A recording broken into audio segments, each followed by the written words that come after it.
think it's very clear also, nandito po sa akin yung pag-uusap na ginawa noong shareholders meeting. Ang sabi po, the PDRs sa ABS-CBN Holdings, the PDRs unlock the share value of ABS-CBN, allowing foreigners to participate in a media enterprise whose ownership is constitutionally limited to Filipinos, with foreigners allowed to buy PDRs, shares which have long been undervalued, can now play catch up with the regional media counterparts. Ito naman po galing sa ABS-CBN Holdings Corporation.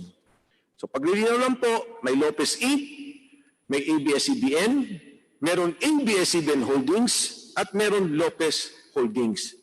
Sa dalawa pong korporasyon ng ABS-CBN Holdings at Lopez Holdings, meron pong mga banyaga na nagmamay-ari ng PDRs. At ang PDRs po na yan, may katumbas na share sa ABS-CBN. So ito po yung susunod, ang ABS-CBN, next slide please, Corporation. Kung titingnan niyo po dyan, 490 million shares, Lopez Inc. Tapos nandyan din po yung PCD Nominee Corporation, 352 million shares. Yan po kailangan nating himayin. Sino po ba dyan ang PDR holders na banyaga? Next slide please.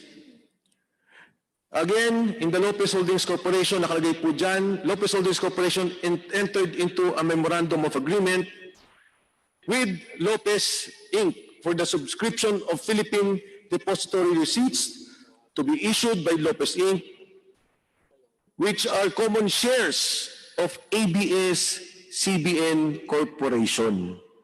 Lopez Holdings Corporation's total investment in the deposit receipts amount to 1.5 billion. Kaya pagpuwan niyo po, Attorney Del Castillo, medyo i-debunk ko lang po yung binanggit niyo kanina. There is an actual share in ABS-CBN Corporation. They may not have their names. Wala po sa pangalan nila yung ABS-CBN Corporation share, pero ang bawat PDR ay may katumbas na share sa ABS-CBN Corporation.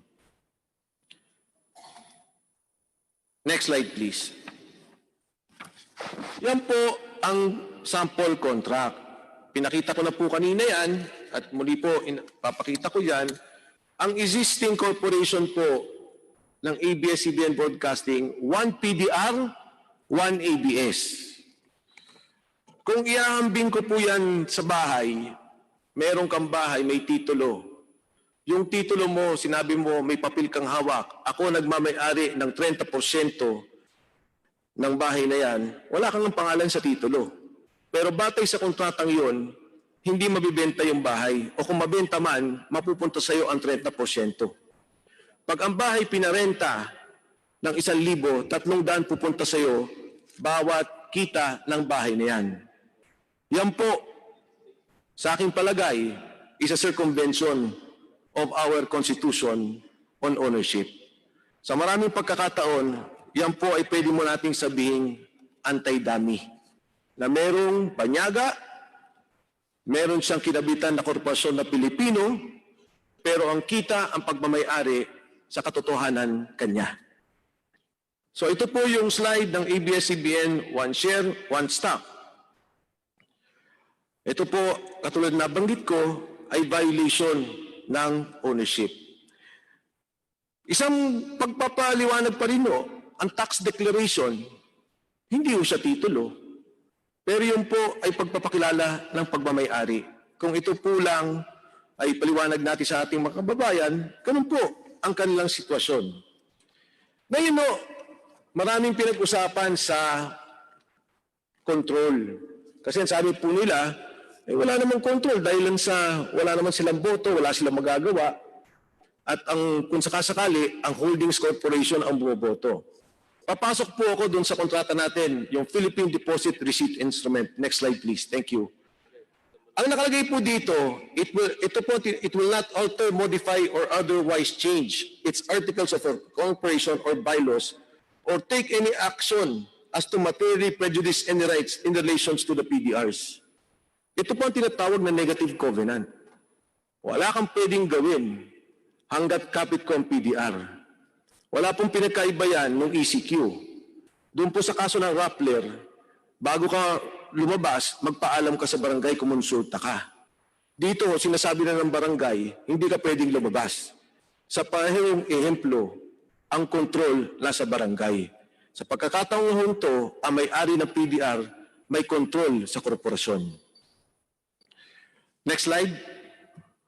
Ito po, sinabi kanina ni Chairman Alvarado, when the law is clear, there is nothing for the courts to do but to apply it. This is the case of the Tawang Multipurpose Cooperative versus La Trinidad Water District.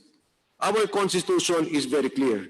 There should be no foreign ownership, foreign control of our mass media corporations. Bawal po ang banyaga na magmay-ari o mag-control.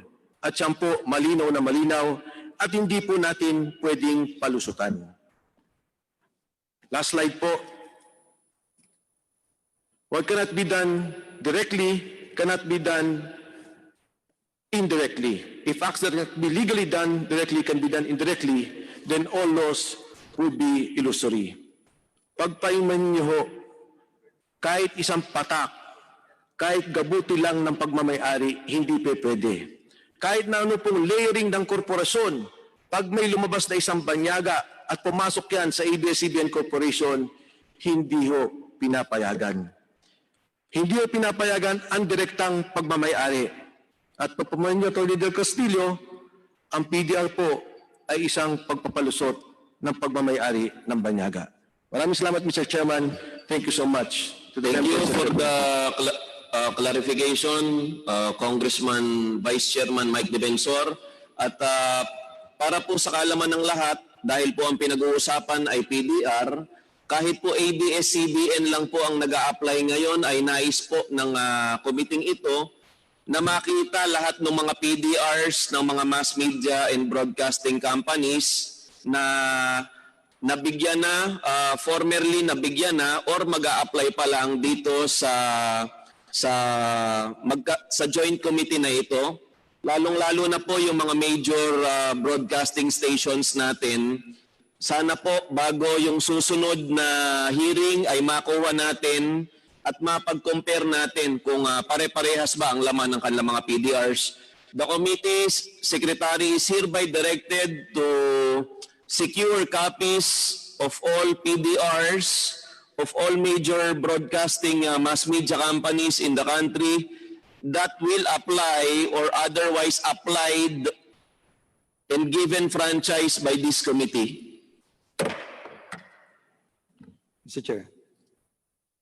Yes, Deputy Speaker Dan Fernandez, alam niyo po nung huling hearing po natin ay hindi po natapos ni Deputy Speaker Dan Fernandez yung kanyang oras. At kung ako'y nagkakamali, nag-uumpisa pa lamang siya sa kanyang pagtatanong, kaya po napakaswerte po niya sa pagkakataong ito, hindi ibabawas pa ba namin yung 1 minuto mong nakonsumo? Hinihingi na po niya na pambonus yung 1 minute na nakonsumo niya. So you now have your fresh 5 minutes, Deputy Speaker Dan Fernandez, para sa pag-uumpisa ng ating nag-iisang round ng interpellation. Maraming salamat. Maraming salamat, Mr. Chairman. At nadinig po natin ang manifestation ng ABS-CBN at nadinig din po natin ang manifestation ni Vice Chairman Mike Defensor.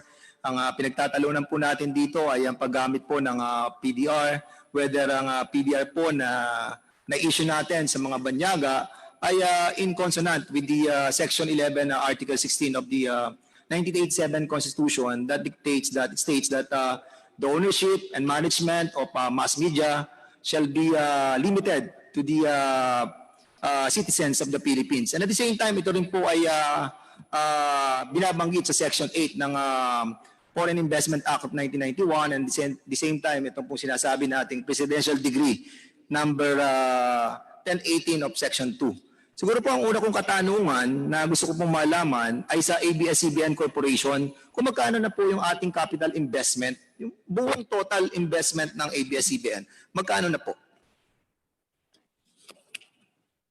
ABS-CBN Corporation can answer this.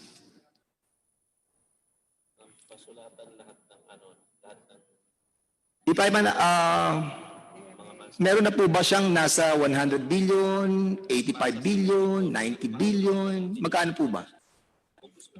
Sir, Mr. Chair, yung total investment po ng ABS is about 30 billion more or less in stockholders' equity po. Yun po yung sa stocks. Pero yung totality po ng investment. Kasi I think yung sinasabi po natin, ito po ba yung equity ng ABS-CBN, yung 35 billion. But yung totality po niyan ay yung maabot na po siya ng 84.5 billion as submitted. Opo. 84 billion. Opo. Correct. Okay. So sa 84.5 billion na pag-aari ng ABS-CBN Corporation, magkano po yung naibigay po natin or ano po ba ang naging mode o procurement ng ABS-CBN Holding Corporation? So andito ang ABS Holding Corporation, andito ang ABS Corporation. Ito po bang hawak ng ABS Holding Corporation na nanggaling sa ABS Corporation, magkano po ang nailipat sa ABS Holding Corporation? Anybody from ABS Holding Corporation can answer this.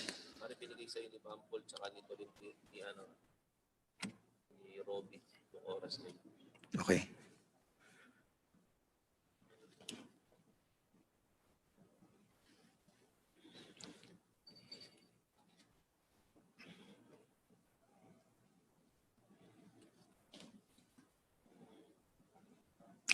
Mr. Chairman, meron po akong hawak na ABS-CBN holdings in 2016 and 2017.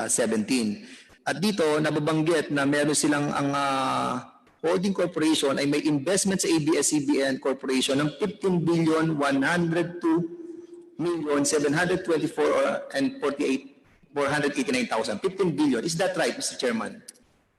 ABS-CBN, please answer. Tama po ba yung binanggit na numero ni Deputy Speaker Dan Fernandez? Sorry, Mr. Chair. Kung pwede sana balikan na lang namin kayo. We don't have the number right now. Okay, sige po. Pwede po yan. At sa sinabit po ninyo kasi lumalabas na may 15 billion na kayo in-invest sa ABS-CBN Corporation, yung pong ABS-CBN Holding Corporation. At ang equivalent po nito ay maabot sa 325 million and 51,900 number of shares. Okay? At ang equivalent po nito sa na-issue na ng holding corporation na PDRs ay maabot ng 15 billion 70 million 219,000. So ang tanong ko po sa holding corporation, sino po ba ang umuupo ngayon bilang presidente at CEO ng holding corporation? Mr. Chair. Mr. Chairman, si Mr. Oscar Lopez ho ang Presidente Lopez and po. Chairman. Siya po ngayon ang CEO. At ang holding corporation is into buying and selling. Is that right, Mr. Chair? Buying and selling, di po ba? Meron po ba tayo na tinatawag natin na kapag holding company ka ba, holding company ka, siyempre, you have a different kind of industries that into your holding company. Are you in the other investment as well, like telecommunication, sa food, or sa oil? Hindi po, ang ABS-CBN Holdings Corporation ay Specific ko to... para lang doon sa pag-issue ng PDRs. Wala po tayong ibang other na industriya na hinahawakan, in other words, Wala Mr. po. Chair. Okay. So, ano po ang mga depository receipts na ginagamit natin? Katulad na nabanggit ni Vice Chairman Mike Defensor kanina, meron tayong ADR, GDR, CDR. Iba-iba po yan, American Depository Receipt. Ano po yung ginagamit na depository receipt ng ABS-CBN Holding Corporation? Yun po yung PDRs na dinescribe namin kanina. Ano pong ginagamit po natin? Siyempre, meron tayong counterpart sa international, di ba? Okay. So, holding company, siyempre, nag-issue po kayo ng PDRs, di ba? Nag-issue. At ano po yung dinatawag nating depository bank na pinagdalagakan natin ng ating pong PDRs? Kasi siyempre, may nagbebenta po ng PDR sa foreign, di ba? Sino po ang depository bank na ginagamit po natin? Iba-iba po yan, depende po sa investor. Pwede pong hawakan ng investor directly yung PDRs, yung ABS-CBN na broadcasting shares naman na underlying shares na tinatawag natin kasi siya yung nagsisecure ng PDRs, yan po ay naka-pledge at nandun sa isang trustee bank. Correct. Pero dapat meron kayong naka-assign eh. Katulad sa pledge agreement niyo, sinasabi niyo sa pledge agreement niyo that you have a security agent, di ba? Maliwanag po. Dito nakalagay po 'yan. Sa security that the issuer and respects of the PDR are secured by the pledge in the favor of security agent. Na kumbaga sa yung pong inyong tinatawag na mga share, diyan po 'yan nilalagak, di ba? Para po sa mga PDR holders natin. So ang tanong ko lamang po ay simple. Meron po ba tayong depository bank? Si Attorney Quezon po ang sasagot, siya po ang corporate Mr. secretary. Chairman, yun hong pledge agreement ho namin is with Philippine Central Depository. Ayun. So ang ibig po sabihin, ang ating pong issued by ABS-CBN Holding Corporation, yung PDRs po, nilalagak po natin sa Philippine Central Depository. Kasi sila po yung nag-handle nung in-issue nating PDR. Yung shares ho, na underlying shares ho ng Correct. PDRs, yun hong nakalagak sa Yes, yung PCD. naka-attach na share natin na katumbas ng isang PDR, Oho. sila Opo. ang may control. Yung PCD. Am I Opo. right, Mr. Chairman? As Okay. a pledge agent. Salamat po. At according sa report nga natin, meron nga tayong sinasabi dito na I wanted to be confirmed kung talagang 15 billion po yung ating pong ininvest sa ABS-CBN Corporation. At ito nga, nabigay natin yung corresponding na PDR na nasa PCD. Di ba? Am I right, Mr. Chairman? Yes or no? Ulit ho yung question. Na okay, yung PCD, yung ating pong holding corporation, nag-issue siya ng PDR at yung in-issue niyang PDR, hinawakan ng Philippine Central Depository at ito po ay nasa control ngayon ng PCD at hindi siya control ng tinatawag nating PDR holders, yung mga foreigners. Hindi nila hawak yung share kasi nga yung share nandoon sa PCD. Dahil according sa inyong agreement, sa pledge agreement, ang maghahawak noon ay ang security agent na PCD. Mr. Chairman, ang PDR so, in-issue ho namin to the Yes. investors. So nasa hawak ho ng mga investors yon. But yung underlying shares so, yun ho ang naka-pledge sa PCD. Yung underlying share, siya ang naka-pledge sa PCD. Opo. Correct. Okay. So ngayon, dito sa, kung makikita po ninyo yung sinabit po natin sa Security and Exchange Commission as of August 31, 2018, nandito po yung mga PDR holders natin. Meron po tayong top 20 na masasabi po natin na PDR holders. At dito po nga ay nakasaad yung PCD Nominee Corporation na kung saan foreigner siya. Meron din PCD Nominee Corporation na kung saan Pilipino din siya. Opo. At ang number of shares ng PCD Nominee Corporation ay 198 million plus shares. At ang hawak niya po ay 61% doon sa share. Sa PCD Nominee Corporation naman na hawak ng Pilipino, meron siyang 114 million shares, plus shares. At umaabot to ng 35%. Marami pa dito na mga PCD holder. Ngayon, kasi ako I've been into trading as well before. Pero hindi naman po ako player. Para lang marami lang po akong mga kaibigan na mga nagte-trade. At ito po sa time na binanggit sa akin itong PCD Nominee Corporation na isang foreign corporation.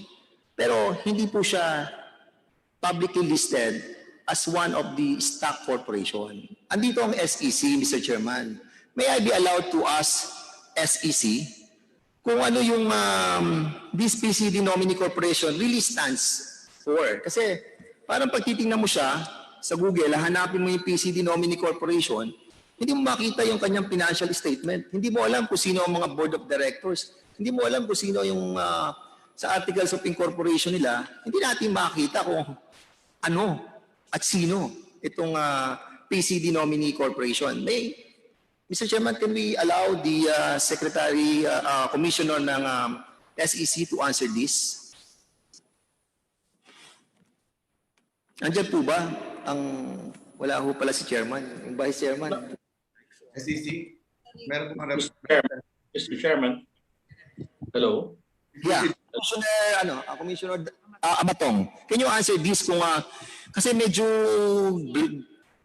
grayish ang area ng PCD Corporation at maraming mga public investors like yung mga friends ko ang nagsasabi that this PCD is a lodging in ng mga majority stockholders sa mga kumpanya kung saan doon nila nilalagay ang kanilang mga share na dapat supposedly ay naka-offer sa public. What can you say about this, Mr. Chairman? Yeah. Mr. Chairman, to explain, PCD Nominee Corporation is the legal entity that's used to facilitate trading in the Philippine Stock Exchange. It is ang tinatawag po dyan sa ay Central Securities Depository. So ang ating mga stocks po ngayon hindi na nakapapel. We don't have stock certificates anymore. All of our stock holdings are now listed in the electronic database of a corporation called PDTC, Philippine Depository Trust Corporation.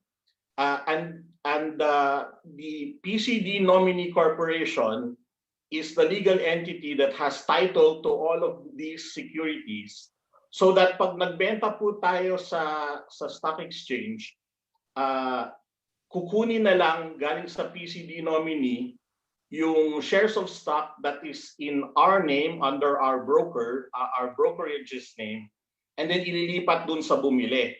At the same time, yung bayad na katumbas dun sa pagbenta na yon ay pupunta sa atin through our broker. So PCD Nominee Corporation, Your Honor, Mr. Chairman, is a Philippine legal entity that is used to facilitate trading on the Philippine Stock Exchange.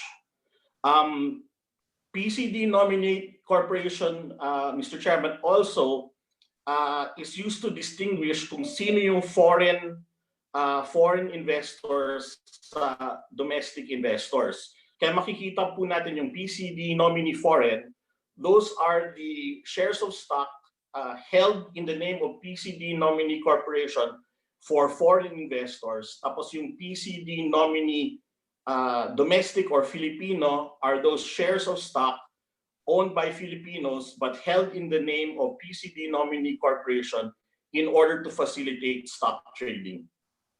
So Mr. Chairman, ang sinasabi mo, yung PCD, pag nag-trade ka at ginamit mo yung Philippine Central Depository, you don't need a certificate of stock. In other words, paperless ang PCD. Kumbaga parang wala ka nang i-issue na certificate of stock dahil nga po yun ang ganoon ang sistema na ginagamit ng PCD. At ito ang ginagamit at itong mga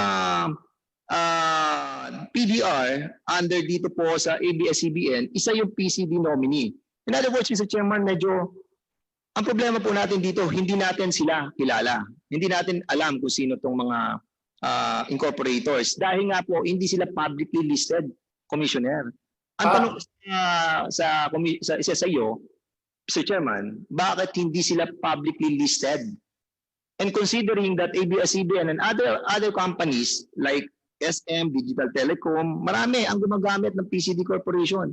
Kung publicly listed sila, dapat, di ba, makikita mo. Pero at this point of time, ang PCD po ay hindi siya public listed. At any rate, Mr. Chairman, this is an issue that we need to tackle in a separate investigation. Kaya ako lamang po nabanggit kasi I think it is incumbent upon the ABS-CBN holding company that you have to somehow find it out kung sino po yung ating mga PDR holders.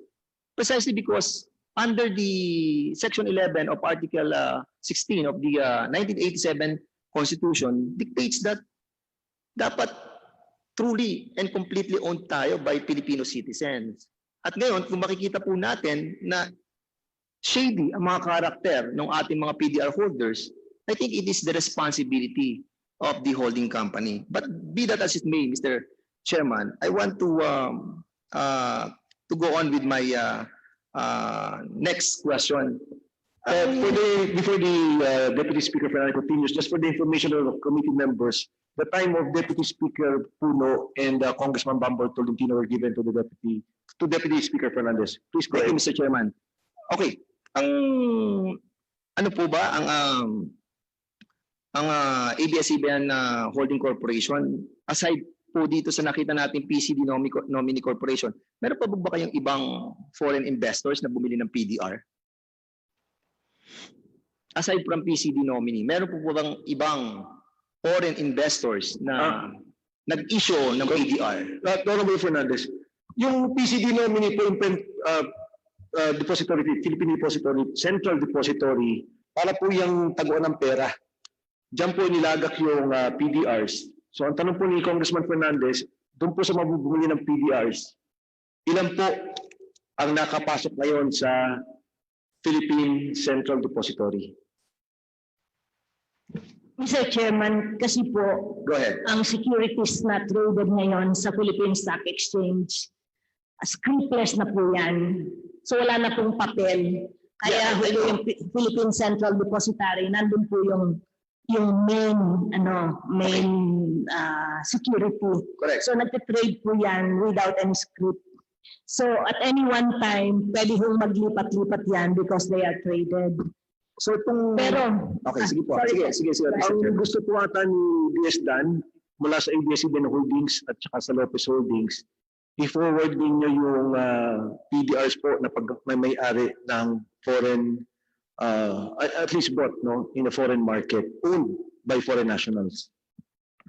Like example po, Mr. Chairman, kung hindi po masagot ng holding company, doon po sa beneficial ownership disclosure na nilabas po ng ABS-CBN Holdings, ang Prudential Singapore Holdings Limited, a Singaporean corporation, have a substantial holder ng 15 million shares sa ABS-CBN Holdings. Is that right? Siguro alam niyo po yun. At dito po sa news article na nakita po natin sa Philippine Star, ang ABS-CBN raises 2.5 from sale of PDRs. At ito po ay in-issue sa Mercury Media Holdings Company, an affiliate of the Capital Group of Companies. Can you kindly confirm this if this 2.5 billion na kung saan lumaban sa Philippine Star, ano pa po ito? June 6, 2013, ay na-issuehan ng PDR. Mr. Chairman, yun yung mga foreign PDR holders ay nakalista sa aming top 100 PDR holders under PCD nominee non-Filipino. Andun ho sila. So in other words, kasama po itong... Kasama ho dun sila. Okay, marami pong salamat. At siyempre po ay kanina nga Attorney Del Castillo was trying to explain that hindi dividends ang tawag niyo pag kumita ang PDRs, di ba? Hindi siya dividend or interest. Ang tawag niyo po doon ay after computing all the operating expenses, yung mga loans, saka pa lamang bibigyan ng kita yung mga PDRs. Can you kindly submit to us, Mr. Chairman, the complete, kung hindi po dividends ang tawag po natin, ay ano po ang tawag natin dito? Parang cash distribution po. cash distribution. Okay, dito sa PDR, sinasabi natin, hindi dividends, hindi interest, kundi cash distribution sa kinita ng mga PDR holders. Can you kindly submit to us the complete how much the foreigners, the holders of PDRs, magkano na po yung cash distribution sa kanila in comparison with the dividends that have been given to the ABS-CBN shareholders. Submit nyo lang po muna sa amin po yun. Ano pong period, Mr. Chairman? Kasi po, Siguro nagbabago-bago po yan eh. for the last 3 years lamang po. Pero para na meron lang po kaming comparison, makita po natin, mas malaki ba ang kinikita ng foreigners dito sa PDRs nila? Or mas malaki kinikita ng mga Pinoy doon sa share Kasi sinasabi natin, share, hindi naman natin binenta yun. Kumbaga, parang rights lang, hindi po ba? Gusto lang po natin makita yung comparison. Mr. Chairman, pantay-pantay po ang cash distribution kasi one PDR, Sa share. ang underlying security niyan, one But- share. Madam, there is a difference between you get your share on an ordinary stock exchange and using the private placement. Pag private placement, meron po yung tinatawag na underlying na mga advantages. Like for example, pag gumamit ka ng traditional private placement, na kung saan sinasabi na pag kumita, na-reach mo na yung margin ng profit mo, ay pwede kang mag-increase ng income. And at the same time, doon sa structure na sinasabi na private placement, usually ginagamit to sa mga bulk na bilihan katulad nito na kapag tumaas yung stocks, pag nag-increase ang stocks mo, meron kang special arrangement sa depository bank. At pag bumaba yung stock, meron kang protection. Yan yung pinaka types of different private placement. At kapag ito pong 2.5 billion na binabanggit po natin dito, ay makita po natin kung anong placement ang ginamit nila. Have they gone into a ordinary buying of stocks? Or they have gone through a private placement? Kasi nga, Mr. Chairman, kailangan po natin makita kung paano nila pinurchase yung PDRs. Kasi kung meron mga advantages na ganito, mag-a-add yun doon sa kanilang tinatawag po ninyong cash distribution. Yun lang po gusto kong malaman, Mr. Chairman. Mr. Chairman, gusto ko pong sagutin muna yung tanong niyo about the dividends. Sige po. Yung 2017, nag-declare ang ABS-CBN ng dividends 1.04. 1 peso and 4 centavos. Natanggap po ito ng ABS Holdings, and then after deducting all the expenses, ang dineclare niyang cash distribution is 1.0281. So mas mababa ho yung So in other words, mas mataas pa rin ang kinita ng ating mga Pinoy na may hawak ng share komparado sa may mga hawak ng PDRs na foreigners. Okay, maraming salamat po, Mr. Chairman. Okay, Mr. Chairman, ngayon makikita po natin na from ABS-CBN Corporation, nadala po sa ABS-CBN Holding Corporation yung share, at pagkatapos po kumuha sila ng PCD, which is the Philippine Central Depository. Sa ganitong setup po ay ang question ay kung na-violate po natin yung Section 11 Article 16 of the 1987 Constitution. Ako po hindi naman po ako abogado. Pero ako po ay nag-aral ng 1 year ng law sa UST. And at the same time, meron tayong mga tinatawag na legal parlance, na sinasabi, quanto aliquid prohibitur ex directo, prohibitur ex obliquum. Ang sinasabi nila, what cannot be legally done directly cannot be done indirectly. Now, ibig po sabihin, kung sa Tagalog, kung ako po ay pupunta kay Congressman Zarate, sinasabi, bawal pumunta kay Congressman Zarate directly. Bawal pumunta. Ngayon, bawal din ako pumunta kay Congressman Zarate through Congressman Boying Remulla indirectly. So alam ko na siyempre ang ABS-CBN dahil nga po itong PDR ay allowed ng Security and Exchange Commission during the start of 1999, di ba? At ngayon po sinasabi ng batas na hindi pwedeng direct or indirect, di ba? Na magbenepisyo ang ating pong mga foreigners. So ang tanong ko, Mr. Chairman, itong mga PDR holders ay since hindi sila pwede mag-own ng share, so ano ang pwede nilang maging benepisyo lamang? Yung pong tinatawag na cash distribution. Yun lang po ba ang kanilang nagiging benepisyo sa pagbili ng PDRs, Mr. Chairman? Attorney Castillo. Ang kanila pong, ang ibig ko po sabihin ay ito po bang benepisyo sa pagkita lamang ang nagiging karapatan ng PDR holders ng mga foreigners. In other words, wala na silang other na rights. Hindi na sila pwedeng bumoto, hindi rin sila pwedeng makaalam sa mga polisiya, hindi pa sila pwedeng sa lahat ng management. So wala silang karapatan yun. Ang karapatan lang nila, cash distribution lang kayo. Cash distribution po, and kasi traded po yan sa merkado, kung tumaas ang value ng PDR, pwede po silang mag-dispose sa So, dalawa ang karapatan nila, Mr. Chairman. Ang karapatan nila, isa, para doon sa cash distribution na nakukuha nila, parang dividends o parang kita. At yung pangalawa is to hold and dispose Yes. of the PDR po. PDRs. Ngayon, ang tanong po, dito kasi sa section 3.1.2 na sinasabi sa Security and Exchange Commission,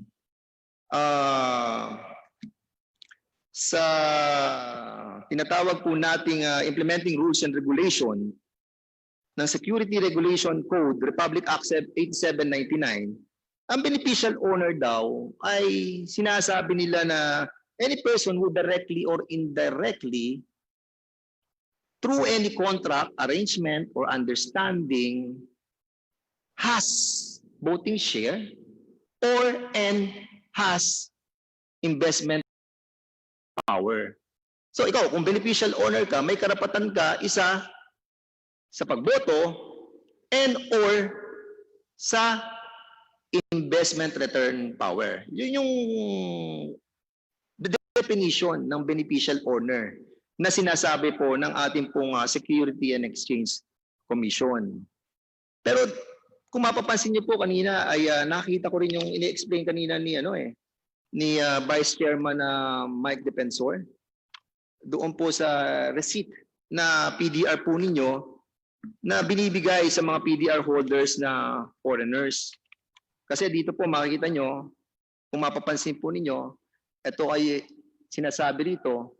For example, ang bumili po ng PDR share natin is Amerikano. For example lang, kunyari si Donald Trump, wala akong isip This certifies that Donald Trump is the registered holder of the Philippine Depositary Receipts contained herein and is entitled to the delivery or sale of one existing share of stock of ABS-CBN Broadcasting Corporation for every one PDR held. Ang akin lamang pong pagkaka-explika dito, pagkakaintindi, ito yung sinesertify ikaw, Donald Trump, na may hawak ka nito, entitled ka sa delivery and sale sa pagbebenta ng isang existing share of stock of ABS-CBN Corporation for every one PDR held. Kapag merong share, meron ka ba PDR, entitled ka rito sa share. So ito po yung nakalagay dito. Medyo nakaka-confuse po. Kaya siguro po, at the end of the day, we need to clarify kung ano yung ibig sabihin ng sale na nilalagay po natin dito po sa PDRC na dinidistribute po natin sa mga foreigners. But Kung mamarapatin niyo po, sige po, ma'am. na yan to transfer or to sell the share underlying the PDR, ito po yung exit mo mechanism. Kasi yung PDR po, meron kang binayarang deposit, pwede mo po i-exercise yung right na bilhin yung share. So kung gusto mong bilhin po yung share underlying the PDR, kung ikaw po ay Pilipino, kasi hindi naman po limited ang PDR sa banyaga. Kung ikaw ay Pilipino, ibibenta po sa inyo yung share. Meron po kayong babayaran, you have to go through the process. Kasi ang ibig sabihin nun, ayaw mo na ng PDRs, gusto mo na ng shares. So since you have that option to buy the shares, mag-serve ka lang po ng what they call exercise notice. Meron po kayong babayaran and then it goes through the process of transferring and trading the shares. Yeah, I understand that, ma'am. Deputy Speaker Fernandez, before we continue, Congressman Chico Alvarez, our chairman, our presiding officer, I think, cannot get through. Chairman Alvarez? Narinig po ako? Ayan po. Congressman Lan, reminder lang po, 15 minutes na po. Last na po question natin. 15 minutes na po, Congressman Fernandez.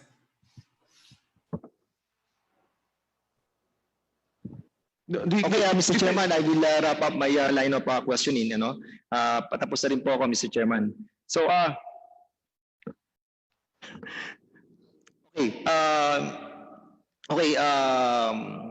going back to 1999, no? Siguro po kung ating pong mamarapatin, siyempre medyo, siguro going back to 1999, no? Naisip nyo ba na siguro sana hindi ko na lang ginamit yung PDR, no? Para hindi na nagkaroon ng konting conflict sa tinatadhana ng batas. Sana na lang ibinenta ko na lang sa ating mga mayayaman na mga negosyante na willing na bumili. Naisip niyo ba ito, Madam Chair? Kung papayagan niyo po na ituloy ko yung kanina, kung halimbawa niyo po ay banyaga, hindi qualified mag-own ng share, hindi niyo po sinasabi na the right to receive the proceeds of the sale. Ibibenta po yung shares para ang bibigay sa foreigner. Pera na po yan, yung proceeds. Pero wala ho siyang partisipasyon sa pagbibenta. May proseso po sa pagbibenta yun. So wala siyang karapatan magdikta kung sino ang buyer, magkano yung presyo, anong terms ng sale. Yeah, ang sinasabi ko po, Mr. Chairman, sinasabi ko lamang po dito sa inyong PDR receipts, dapat po hindi po siya sale of one existing share of stock of ABS. Kasi confusing po yung nakalagay ditong binenta. Kapag meron pang isang PDR, may corresponding na isang share na binenta. Dapat hindi po ganun ang pagkakalagay po natin sa PDR receipts natin. Kasi kung ako foreigner, babasahin ko to, I am entitled to sale of one existing share. So syempre completely. Anyway, tapos na po tayo doon at naintindihan ko po yung point of view niyo po. Ang tanong ko lamang po ay naniniwala po ba tayo that the media companies in the Philippines must observe the rule of the all Filipino rule in relation to Article 16 of Section 11 na kung saan kailangan fully owned by the Filipino citizens?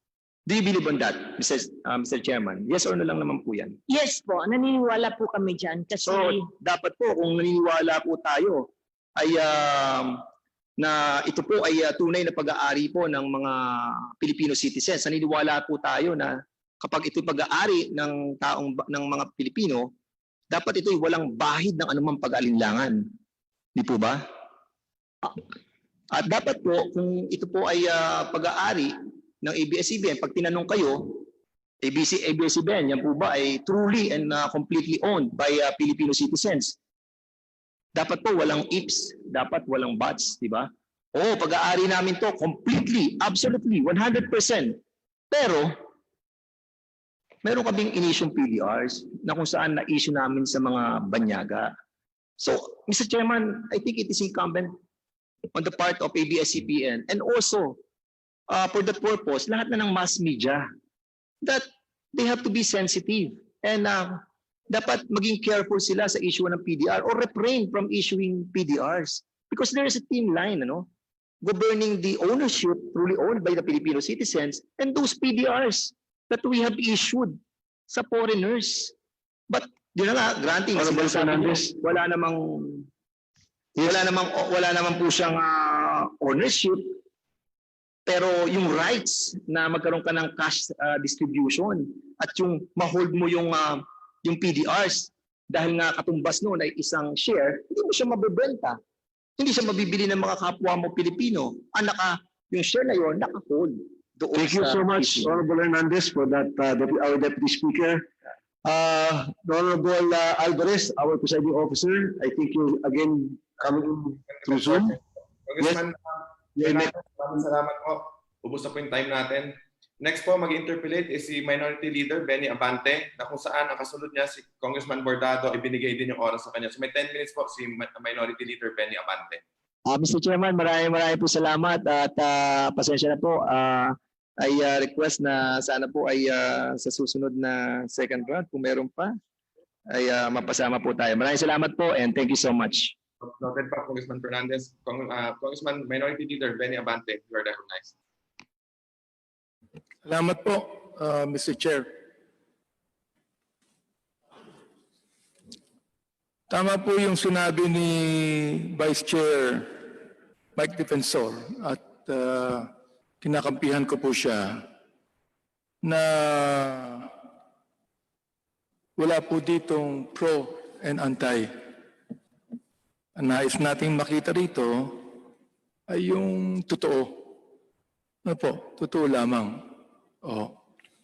At hindi po ito labanan ng mga kongresista na pinag-aawayan kung ikaw ay pro ABS-CBN o anti-ABS-CBN. Kahit ako po, tulad ng sinabi ni Speaker Alan Peter Cayetano, comprehensive, fair, impartial, the truth to come out. Yun po yun sa akin before I make any decision. Now, ngayon ko lang po na pag-aaralan ang kaibahan ng shares sa PDR. Ngayon ko rin po na pag-aaralan ang kaibahan ng ABS Corporation and ABS Holdings at Lopez Incorporated. Ito po mga katanungan ko that nais ko po maging clear sa akin. Ano po? At totoo po ba, noong 2013, ang ABS-CBN po ay nagbenta ng 22% of its effective shares to the Philippine Depository Shares to foreigners, 18% of which is US-based. The Capital Group, one of the biggest investment companies in the world. Totoo po ba yan? Si Attorney Quezon po ang sasagot. Siya po ang corporate. Totoo po yun. Yung Capital Group po ay is a private investor that invested in PDRs, and they invested in PDRs, and ABS Holdings Corporation used the proceeds from the sale of the PDRs to invest in ABS-CBN Corporation. Hindi po yan. Hindi po yun yung tanong ko eh. Ang tanong ko po eh, is it true that in 2013, ABS-CBN sold about 22% of the effective shares, hindi po PDR, through Philippine Depository Shares to foreigners, 18% of which is the United States-based, the Capital Group, one of the biggest investment companies in the world. Hindi po yata 18% ho yung 20, hindi yata 22% yung... Whether it be hindi 22 o 18, pero kayo po ba ang ABS-CBN nagbenta po ng ilang percent ng effective shares sa Capital Group? Hindi ho ang ABS-CBN. A foreign corporation. Mr. Chairman, hindi ho po ang ABS-CBN ang nagbenta sa Capital Group. It's Sino po? ABS-CBN Holdings Corporation that sold PDRs. So hindi po ito shares, kundi PDR po ito. Opo. Okay, therefore, kung PDR po ito, you did not in any way violated the 1987 Constitution, which says that ownership and management of mass media shall be limited to the citizens of the Philippines or to corporations, cooperatives, or associations wholly owned and managed by such citizens. Yes, sir. So malinis po ang inyong sagot doon na wala kayong violation. Yes, sir. Sapagkat PDR ang binenta nyo, Yes, sir. hindi shares. Not shares, Your Honor. All right? At ABS Holdings so ang nagbenta, hindi yung ABS-CBN Corporation. Mayroon po ba kayong pwedeng kopyang ibigay sa amin that ang binenta nyo sa Capital Group ay PDR? Maghahanap po kami ng yung stock certificate.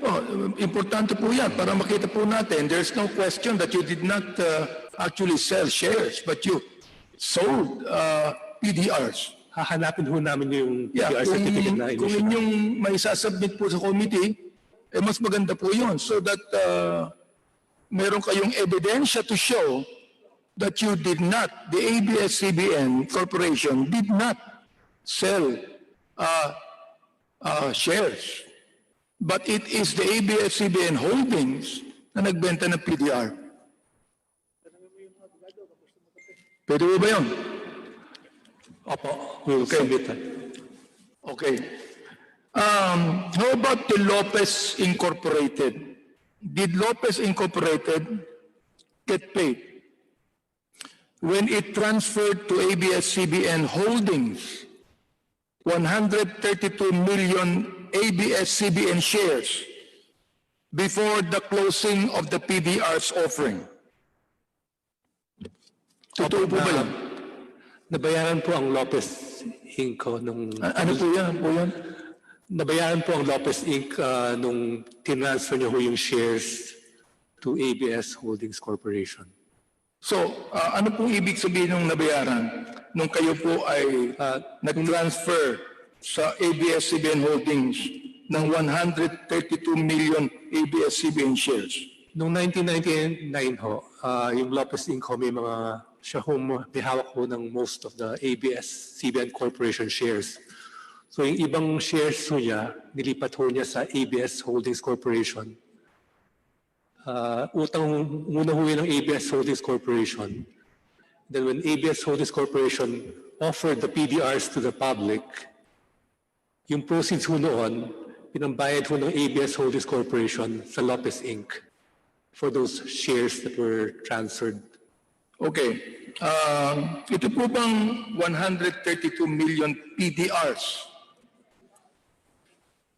with an issue value each of 46 pesos or in monetary terms, a 6.72 billion. Yun po ba yan? Hindi ko...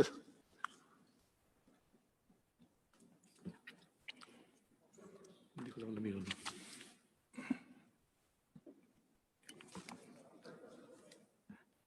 Hindi ko lang kung compute kung ano, but it's 46 times 130. Or more or less, more or less. 46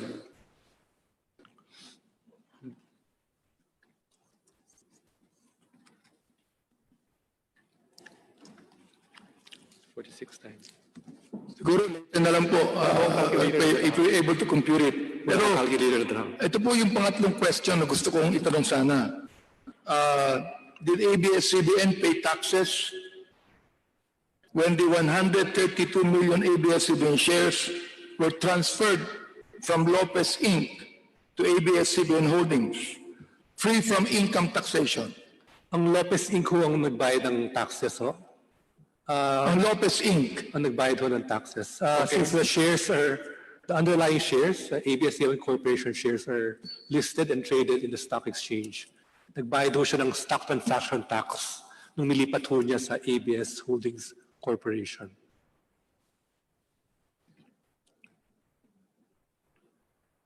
So ang bayad ho niya is stock transaction tax. Nun ho yata is 1/4 of 1%. Okay.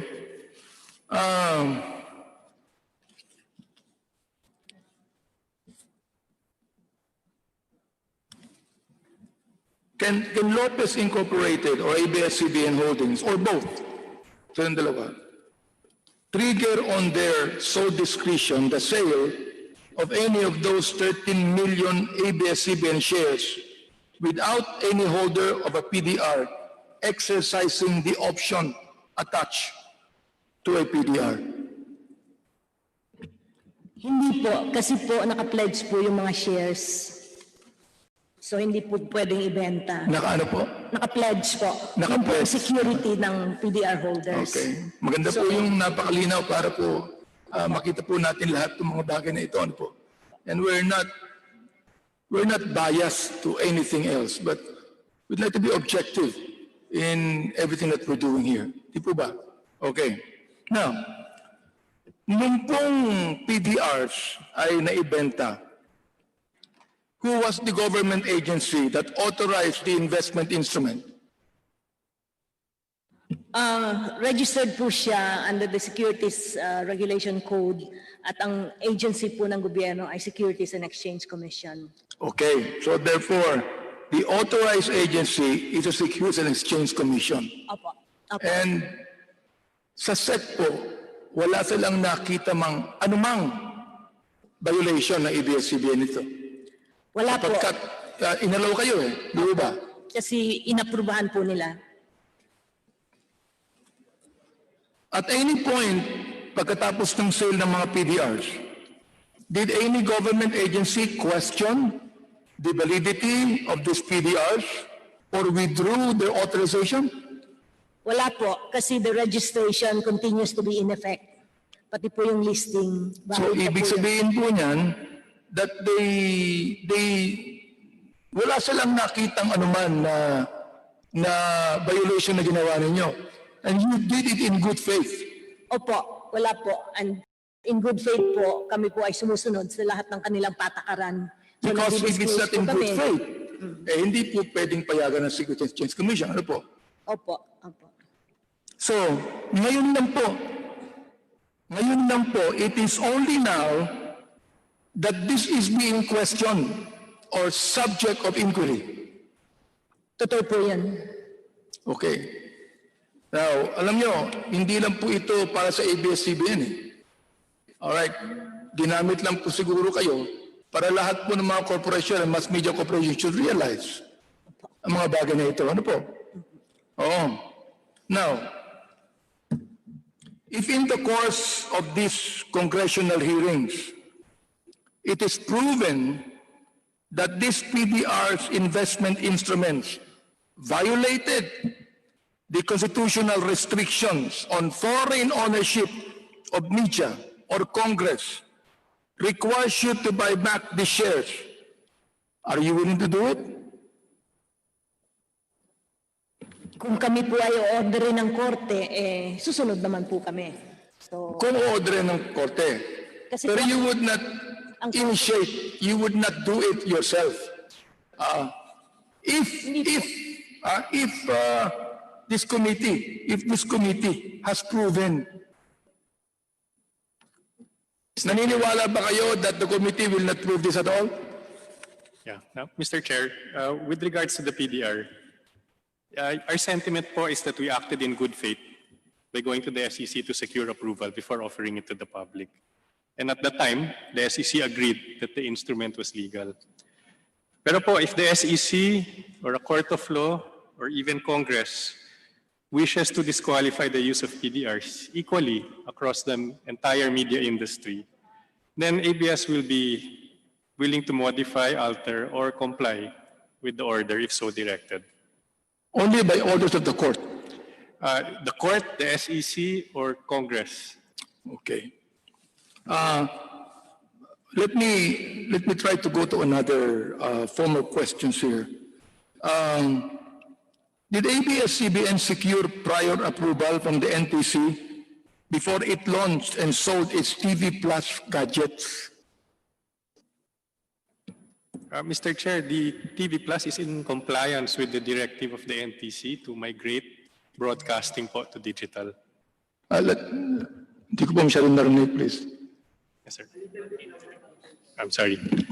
The sale po of the TV Plus boxes is in accordance with the directive of the NTC. TV Plus gadgets. Opo, the sale of the TV Plus boxes is in compliance po with the NTC directive to migrate our broadcast to digital po. So what do you mean compliant? You do not need any prior approval? Yes, we secured prior approval for the test broadcast of our TV Plus boxes, but the migration of our broadcast po from analog to digital is in compliance with an NTC directive to move all broadcasting away from analog and into digital po. Okay. Did ABS-CBN seek prior authorization from the NTC before ABS-CBN sold programs and movies through its KBO channels on its TV Plus gadgets? There are approvals from the NTC po. Ano po yun? Yes, there are approvals po from the NTC. Hindi po ba ito violation? Mr. Chairman, Violation. point of order, Mr. Chairman. Yes, with the indulgence of our presiding officer, Chairman Alvarez, if I may be allowed to preside. Yes, go ahead. What is the point of order, Congressman Remulla? Mr. Chairman, it was upon agreement of everybody concerned that we will finish the PDR issue. I think that the black box issue can be discussed at a different time. Thank you for that, Honorable Remulla. I submit, Mr. Chair. Thank you. Pero isang question na lang kung pwede. Opo, go ahead. Okay. Gusto ko lang po tanungin kung you believe that to be proper, no? Or is it a violation of the franchise, which limits the channels to free TV only? Mr. Chair, may I answer the question? Yes, Mr. Katigbak, please go ahead. So the channels continue to be free po. We do not charge any monthly fees for the receipt of those channels po. Okay. Maraming salamat po sa inyong mga sagot. Mr. Chair, as I've said in my latest manifestation before the plenary House debate on ABS-CBN Provisional Authority to Operate, which is House Bill 6732, and I said, and I quote, if ABS-CBN is eventually allowed by this august body to operate for another 25 years, my humble request as a father, a Filipino, and a preacher that their programs be more family-oriented. And because of this, that I would like to reserve the right to be able to ask questions on their programming. Yes, the Honorable Mayor Referee. On the other, yes. After the PDR, Yes, no, there will be a time when we look into the programming of the ABS-CBN, and of course, you will be one of the first who will be asking questions on this. thank you very much, Mr. Chair. Maraming salamat po. Thank you. Thank you, Honorable Minority Floor Leader, and also on the question of the black box, there will be a time for that. And again, as Minority Floor Leader, as you well know, you are always the first to be recognized. The Honorable Bersaga is recognized. Just a point of reminder and clarification. In order that we could have a systematic and orderly discussion, we have agreed before that we have to discuss first the constitutional issues. And finally, once the discussion on constitutional issues have already been completed, that would be the time that we discuss the main issue, whether or not ABS-CBN has violated the franchise issued by Congress. And the interpellation of our dear colleague, Congressman Abante, that will be the proper time to ask about the TV Plus. Yes. Okay, thank you very much. The Honorable Bersaga is correct. As agreed by the committee, we will first look into the constitutional issues. We have already gone through the citizenship. The second, now we are on the rounds of discussing the PDRs. We will be discussing the 50-year limitation, as this was raised in the past, after which we will be looking into the tax issues, labor issues, political intervention, and so on and so forth. The Honorable Bersaga, your point of clarification and explanation is duly noted. Salamat po. The next to interpolate, the Honorable Chairman, I think she is still on, he's still on Zoom. Thank you, Congressman Mike Defensor. Next to interpolate, Congressman Mikey Arroyo.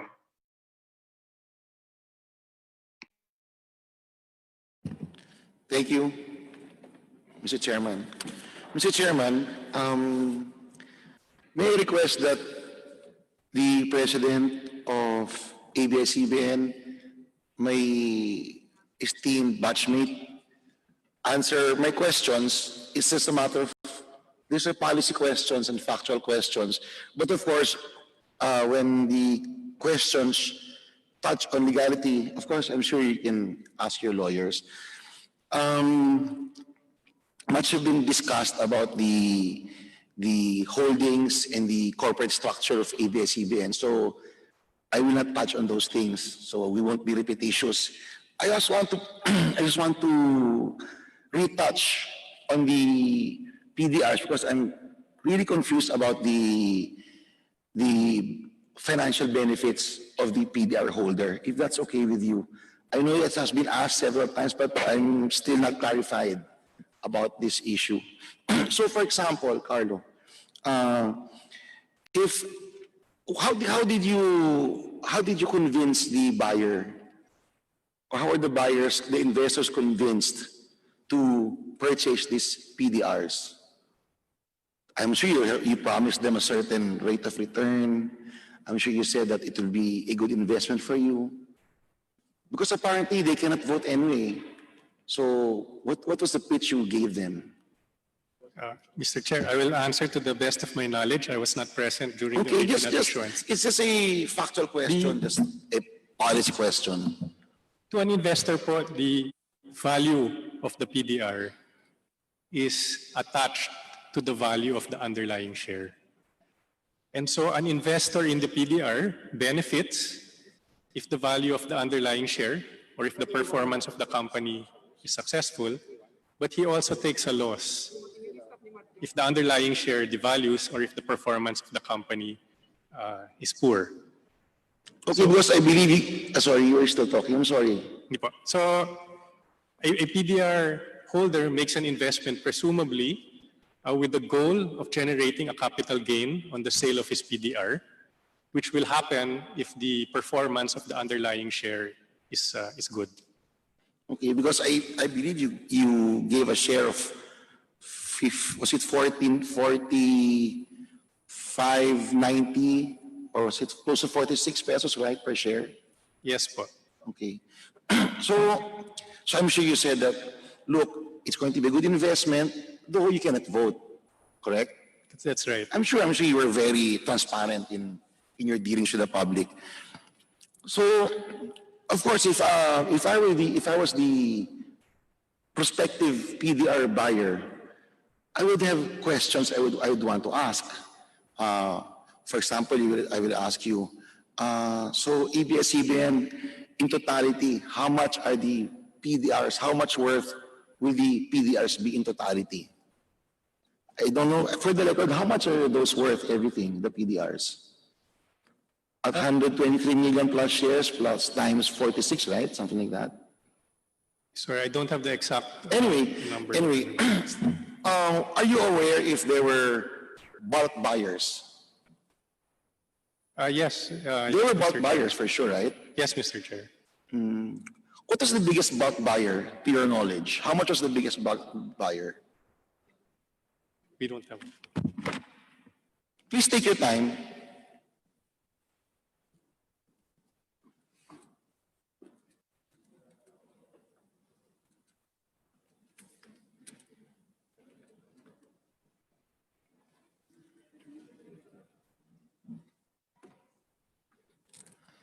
Mr. Chair, we would have to go back to the records in 1999. We don't have Okay. So anyway, just for the sake of policy, for example, is it okay if we play with a certain number? Just for the sake of making things clear, assuming Congressman Remulla, former Congressman Suplico, and Congressman Benny Abante, assuming we put up money together, assuming we and our friends that time, we will buy, assuming worth 5 billion pesos worth of PDRs. So we'll say, Mr. ABS-CBN, we have 5 billion worth of shares. We have 5 billion pesos worth. Can we buy PDRs worth 5 billion? I'm sure you would say, okay, sure, because that time you were trying to raise money because that is this reason for the PDR system, correct? Sorry, your question, Mr. Chair? For example, during that time, you were trying to raise money, right? That's why the PDR system came about. I don't want to touch on its legality because it is a question of law which is brought to the Supreme Court right now, if I'm not mistaken. So, for example, assuming a group led by Congressman Benny Abante says, Carlo, we have here 5 billion pesos. We want to buy, we're a group, we'll buy 5 billion worth of PDRs. Of course, we would have said, oh, good, at least that's a headache. That's 5 billion worth less worth of a headache, correct? And then you would say, but But you can't vote, okay? You're only allowed, your only benefit will be the financial consideration, the dividends or the Appreciation. whatever, right? The rights, the financial benefits. So what I'm trying to say is that you mean to tell me a 5 billion bulk buyer will put money there without a shadow of any influence in your management? Yes, Mr. Chair. So the gain that the PDR holder hopes to capture is not just on the cash payout. It's really more on the capital appreciation of the PDR. Okay. So hopefully, in your example, Mr. Chair, if you had subscribed to 5 million worth of PDRs and the company performed very well, then hypothetically again, that 5 million could be worth 6 million, in which case you would have taken a 20% capital gain. So these bulk buyers, they jump into the system without knowing that they will not have any iota of influence. That's right, Mr. Chair. That's a very good pitch, huh? So they bought into that without knowing that no matter how much money I will give you, I cannot influence the company whatsoever. Mr. Chair, knowing full well that Fully when well. they bought the PDR, Okay, because I'm sure you told them that they cannot vote. it's contained in the prospectus, Mr. Chair. Okay. So, Yes. for example, are you aware of do you play golf, classmate? Do you play golf? Not very well, Mr. Okay. Chair. Anyway, in golf courses or in clubs, there are what you call just playing rights. They don't really, technically they don't own a share of the property. They don't vote, but they can play there. Are you aware of that? Yes, Mr. Chair. Is that similar to the PDRs or is it too far? I would say a little different because playing rights allow you the use of the facility, but you have no financial gain Okay. in your playing rights. But the point I'm trying to fathom is that if I were to give 5 billion worth of my hard-earned money and my friend's money, and I cannot influence even just a little bit, that would be very hard for me to do. But anyway, that's I guess you told them that from the very beginning that they cannot influence anyway. They cannot even vote because in the playing rights, they can't vote, but they can certainly influence the policymakers there. They can try, right? They can try to influence the policymaker because they're already inside the system. But as you say, this is very different from the PDRs, right? Yeah, it's different, Your Honor, Mr. Chair. Okay, because the issue here I'm trying to see if I put in so much money into the system, I would like to have some sort of influence in the management. That is my question anyway. Since you say that there's really no influence, then so be it. So thank you very much, Mr. Katigbak. Thank you very much, Ma'am Del Castillo. Thank you so much. You explained the way you explained it. At least our legislators were able to ask about ABS-CBN Holdings, Lopez Incorporation, and we saw how these corporations are tied together or not tied together. So anyway, thank you very much. If there's, I don't know, there are other legislators who want to ask more questions. So Mr. Chair, thank you. Thank you very much for your time. Thank you. Thank you, Your Honor. Thank you, Congressman Arroyo. Next to interpolate, Deputy Majority Leader Boying Remulla.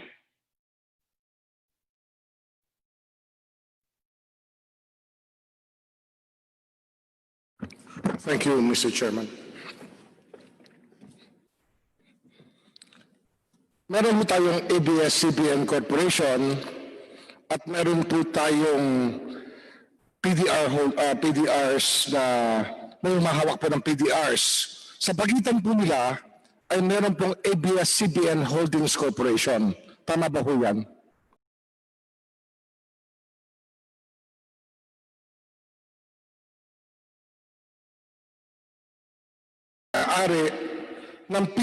Ang may-ari ng PDR ay walang relasyon sa ABS-CBN Corporation ay dahil pumapagitna po ang ABS-CBN Holdings Corporation.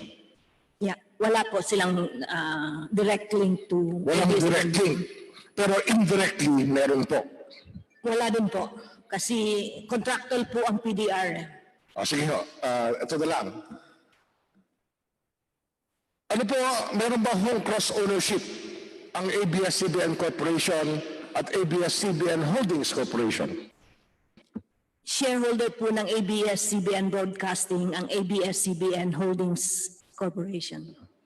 So ang may-ari ng ABS-CBN ay ang ABS-CBN Holdings po ay pag-aari talaga ng ABS-CBN Corporation. Baligtad po, yung ABS-CBN Holdings po ang nagmamayari ng certain shares ng ABS-CBN Broadcasting. Kaya ang ABS-CBN Holdings ay pwedeng magsabi ng ABS-CBN kung ano ang dapat gawin kung may problema ang kumpanya. Yun po ang sinasabi. Totoo po, kasi shareholder po siya at may shareholder rights po siya.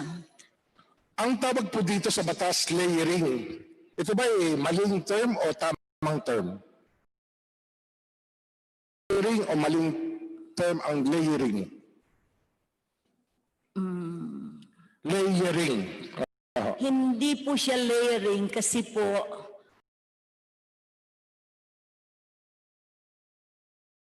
holdings.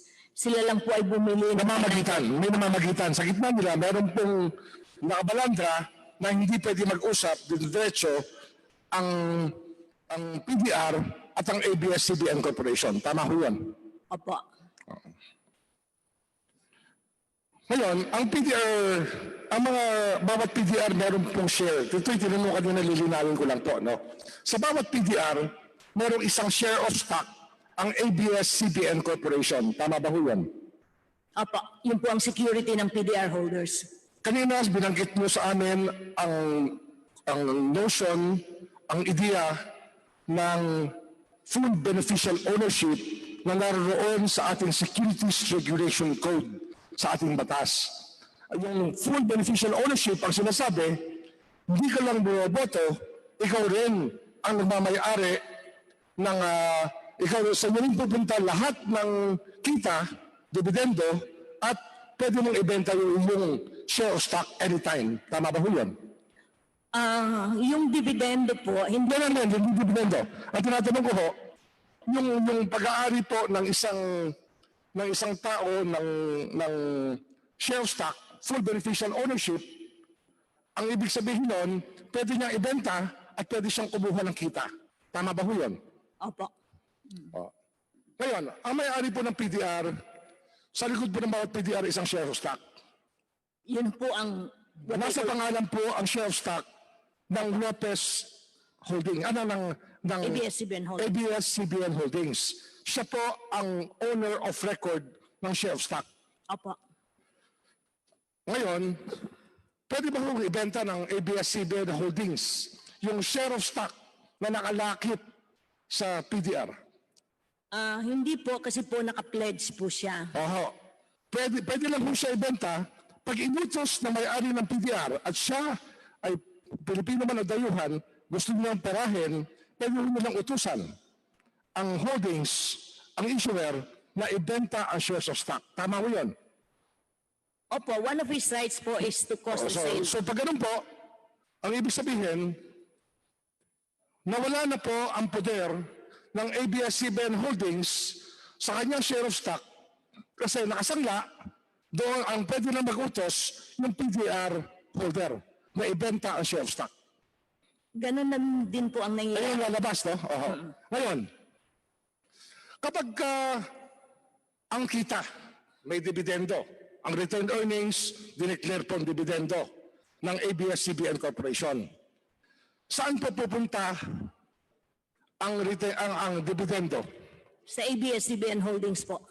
Ito po yung sa PDA, pinag-uusapan natin, no? Ito, pinag-uusapan po natin to sa ideya na meron pong PDR. Oo. Pero ang ABS-CBN Broadcasting po, ang binibigyan lang yan dividendo, yung kanya lang mga shareholders. Aha, bibigyan ng dividendo ang shareholder. Kaya on record, ang may-ari ng share, ABS-CBN Holdings, nakuha niya ang dividendo. Opo. At may PDR sa likod. Ang sabi ng ABS-CBN Holdings, gusto ko gastusin yung pera. Kumita, nasa pangalan ko yan. Pwede ba kung gawin yun? Pwede po, kasi kanya po yung pera, pero he entered po into a contractual Pero agreement. yun ang trata na ang perang yun ay pupunta sa PDR owner, menos lang ang kita at kaltas na lumalaban na makikitain ng ABS-CBN Corporation. Holdings. Opo, kasi po yun ang kanyang contractual commitment. Pero hindi po lahat dahil yung kanya pong expenses at yung kanyang mga gastusin ang mga kailangan munang mauna. Magkano po, ilang porsyento po ang lumalabas na expenses o kaya gastos pagka nagbenta ang isang may-ari ng PDR para makuha niya ang kita na dividendo na nagaling sa ABS-CBN Corporation? Depende po yan kasi hindi naman ho pare-pareho. Meron pong mga commissions at meron pong ibang expenses. Ang nakukuha po nila, nakukuha nilang pera ay nanggaling po sa dividendo. Tama ho yun? Ganon din po yun kasi nga po, it's a holding company. Yun po ang source ng income ng holding company. Ang ideya po ng PDR sa ibang bansa, diretsyong kumikita ng dividendo ang may hawak ng PDR. Tama ba ho yun? Hindi ko po masasagot yun kasi jurisdiction po nila yun. Nga, pero pagka binasa po natin ang mga pangyayari sa ibang bansa, tinignan natin ang definisyon ng PDR, kahit saan sa mundo, ang definisyon, ang kumikita na dividendo ay ang PDR. Sa ibang bansa po. As I said po, laws and jurisdiction yan ng ibang country. Pero po ako. let us take judicial notice of that, Mr. Chairman, kasi mahalaga na makita natin ang pagkagawa ng paano ba ho kinocompute ang kaltas sa kita ng isang share of stock nanggaling sa ABS-CBN Corporation, hinawakan ng ABS-CBN Holdings at bibigay yung kita sa pangatlo, sa PDR holder. Magkano po, ilang porsyento ang kinakaltas ng ABS-CBN Holdings? Mr. Chairman, hindi ko makompute yung porsyento dahil depende ho yung sa expenses ng ABS Holdings. Sige ho, bibigay kayo sa akin ng ano. Sabihin natin, may nagbenta ho kahapon ng ABS-CBN PDR. For example, ho, Sabihin mo sa amin kung magkano nabenta at magkano nakaltas at magkano nakuha o makukuha na may hawak ng PDR. kagaya ng sinabi ko nung March 23, 2017, ang declaration of dividends ng ABS Corporation is 1 peso and 4 centavos. Pagkakaltaso ng mga, pumunta sa ABS Holdings. Nagkaltaso ng expenses ang ABS Holdings at ang kanyang dinistribute sa PDR holders ay 1.0281. So 1.04 to 1.0281. Nag-iiba ho yan taon-taon.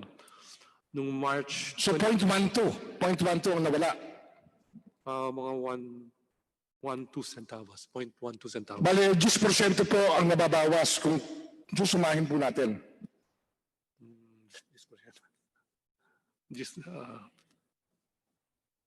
mga 10%. 10%. Then March 22, 2018, ang dividends na nakuha ko dineclare ng ABS Corporation is 92 centavos. Ang nakuha ko ng PDR holders after deducting all the expenses is 0.8849. Then March 27, 2019, 92 centavos so yung dividends ng ABS-CBN, Mr. Chairman, and then what was distributed by ABS Holdings is 0.8849. So mga 4 centavos. Sabihin, yung nakukuha ng PDR nang galing sa dividendo. Kaya lang, hinawakan mo na ng ABS-CBN Holdings kasi bawal humawak ng shares of stock ang banyagang tao.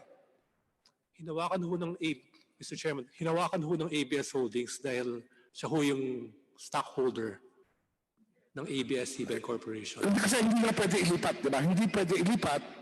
Kung ito po ay, so hinawakan niya kasi siya po ang stockholder on record, pero hindi niya pwedeng ibenta dahil naka-pledge sa PDR. Bali ang PDR po ay merong lien. May lien po siya, tama ho yun, sa share of stock ng ABS-CBN. Naka-pledge po siya. Naka-pledge po yan. Kaya ibig sabihin, meron silang interest sa share of stock ng ABS-CBN Corporation. May security interest, may Security ba siya o pagbabawal lang na galawin niya o na hindi niya lang pwedeng hawakan na share dahil siya ay banyaga? Ang PDRs po ay binenta, hindi lamang po sa mga banyaga. Pare-parehas po yan. So kahit sige, ang Pilipino, ganun din Pilipino po ang naman, proseso. dumating mo tayo sa Pilipino. Ang Pilipino, pwede mo siyang may-ari na share, di ba? Opo. Pero ganito na lang ho, ang presyo ho ng share of stock at ang presyo ng PDR, gaano kalayo silang dalawa? That's market po eh. pakiulit ho yung question. Ano ang pagkakaiba ng presyo ng PDR at ang presyo ng isang share of stock? Nag-iiba ho yan araw-araw. Pero sabihin natin, sa araw na ito, magkano ang PDR at magkano ang share of stock? Kung reminder lang from the chair na 5 minutes na po, so i-wrap up na po natin, Kong Boy. Thank you. Thank you, Mr. Chair. I just want to finish the questioning on this matter. I don't have that information, Mr. Chairman, right now. Move to suspend, Mr. Chairman. Hearing suspended. Forget the answer of the price.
Hearing resumed.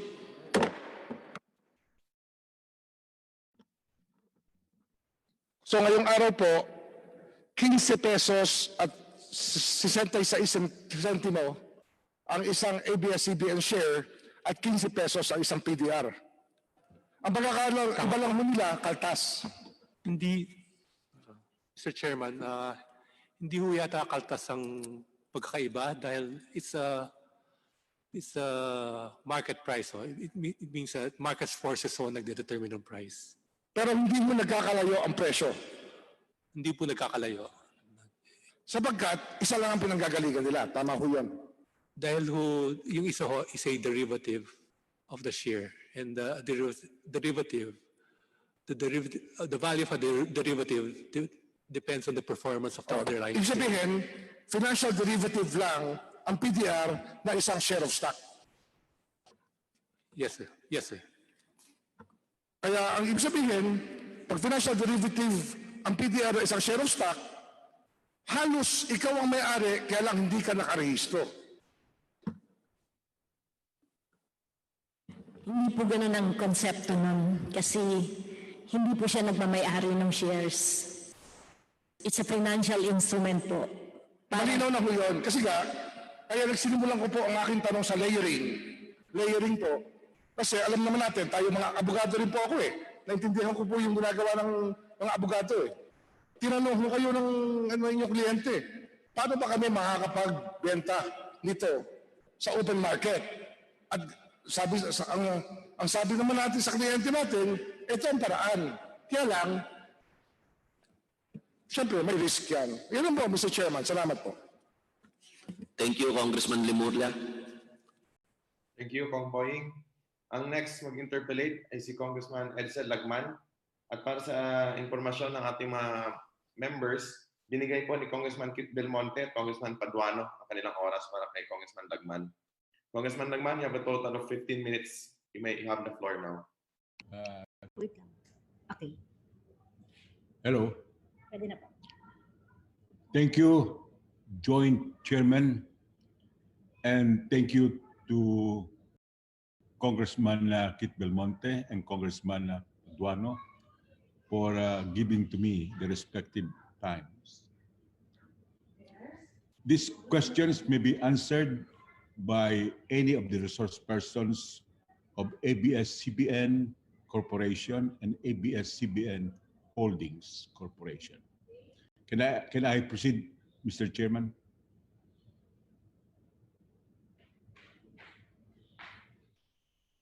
Mr. Chairman, can I proceed?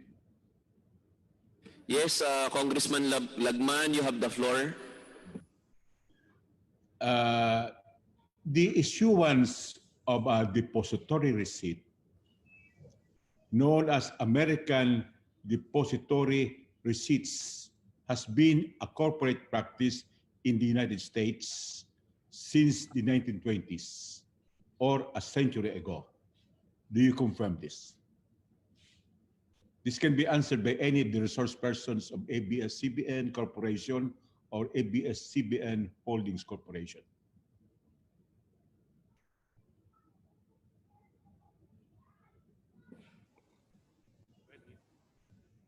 Mr. Chair, tama po yun. There are also counterparts in Europe known as European deposit receipts. Is this correct? That's correct. And the reason or purpose for this practice or the issuance of depository receipts is to secure investments, not capital infusion or transfer of corporate ownership. Is this also correct? That's correct. In the Philippines, what triggered the issuance of PDRs? Mr. Chair, as explained earlier by Dean Del Castillo, the first PDRs were issued during a time of financial crisis. And the PDRs allowed access to foreign investors for certain Philippine enterprises which were otherwise restricted. So the PDRs allowed foreigners an economic interest only in certain Philippine investments that they would not have otherwise been allowed to directly invest in. That is correct. That was already mentioned previously by Attorney Del Castillo. And this practice of PDRs in the Philippines, just to restate, was the effect of the 1997 Asian financial crisis, because the traditional sources of financing or investments had been eroded. So much so there was a need to attract investors, not only from the Philippines, but other countries. Is that correct? That's correct. I am informed that in 1988, PLDT issued similar instruments known as Global Depository Receipts and later as American Depository Receipts because the majority of the investors came from the United States or were foreigners. Is this correct? That's correct. Consequently, the issuance of Philippine Deposit Receipts or PDRs is not an innovation made by ABS-CBN. Is that correct? That's correct. In other words, this is an established corporate practice after the 1997 Asian financial crisis, so much so that other media networks are likewise issuing their own PDRs. Is this correct? Yeah. Yes, Your Honor, that's correct. This is known as Philippine Deposit Receipts. Why is it called deposit? What is deposited? The underlying shares are deposited with a depositary and located in the Philippines. It is my understanding that a Philippine deposit receipt is an investment instrument that allows the public to invest in the performance of ABS-CBN in the stock exchange. PDRs give the holder the right to receive dividends or what is called cash distribution from the issuer and the right to convert the PDRs to shares of the stock, but only if or she is qualified. Is this also correct? Your Honor, if I could clarify, the PDR holders do not have a right to the dividends. The dividends belong to ABS-CBN Holdings, but the PDR holders have a right to cash distributions arising from the receipt of the payments of the dividends. Okay, so these cash distributions are derivative or derived from dividends received by the issuer after deducting the cost of operation and other expenses. Is that correct? Opo, that's correct, Your Honor. In other words, a PDR is an instrument of investment, not an evidence of corporate ownership. Do you confirm that? That's correct, Your Honor.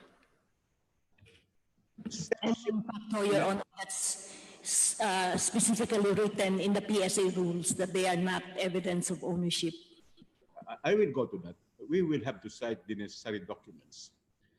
Section 11(1) of Article 16 of the Constitution provides that, and I quote, the ownership and management, underscoring ownership and management of mass media shall be limited to citizens of the Philippines or to corporations, cooperatives, or associations fully owned and managed by such citizens.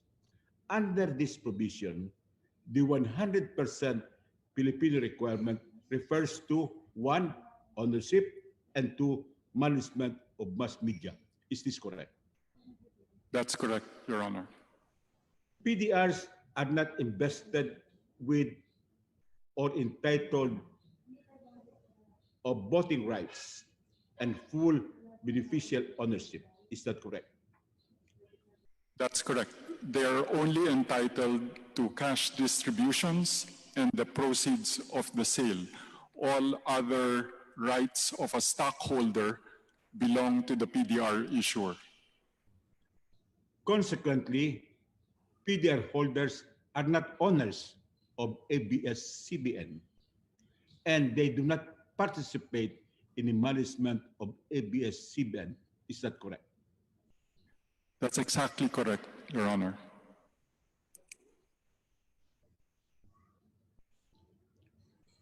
So, the issuance of PDRs is completely legal and constitutional. And there is no circumvention of the requirement of 100% Filipino ownership and management of mass media. Is that correct? That's correct, Your Honor. The SEC has approved all issuances of PDRs of ABS-CBN. And a PDR is not equivalent to a shareholding. Is that correct? That's correct. Is the issuance of a PDR akin to a pledge? Not exactly, Your Honor, but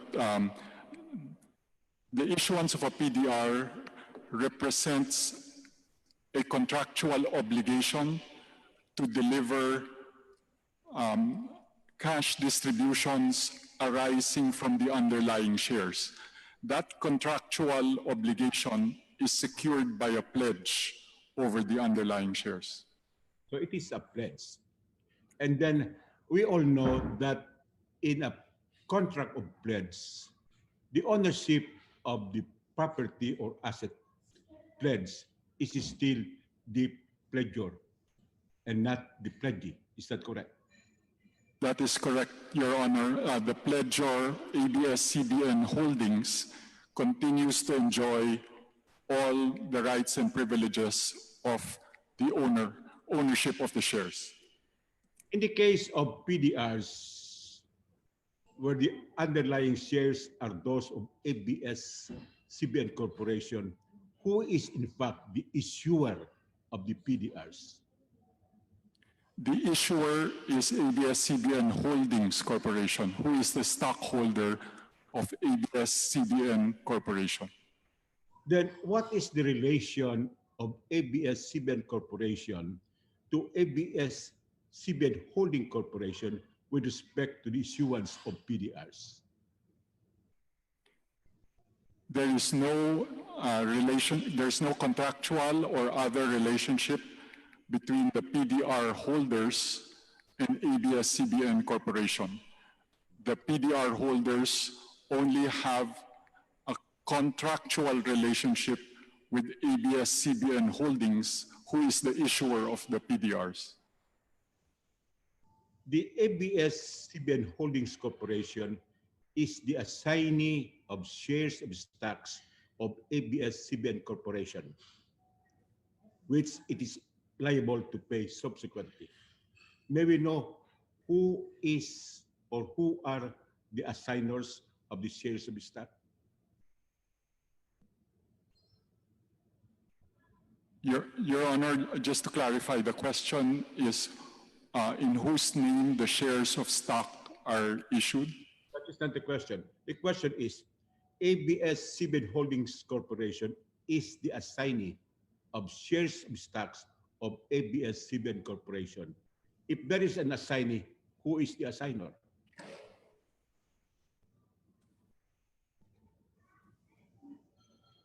Your Honor, there is no assignment of shares that take place in the structure because the ownership remains with ABS-CBN Holdings.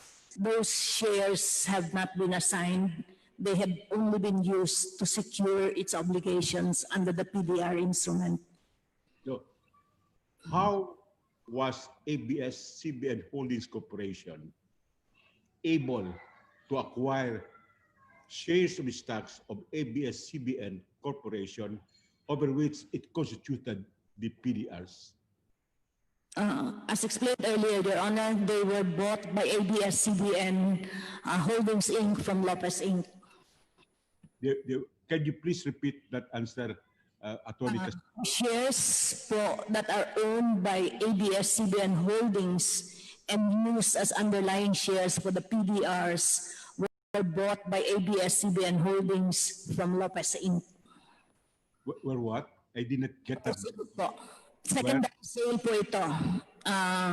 They were bought by the issuer from another shareholder of ABS-CBN Broadcasting Corporation.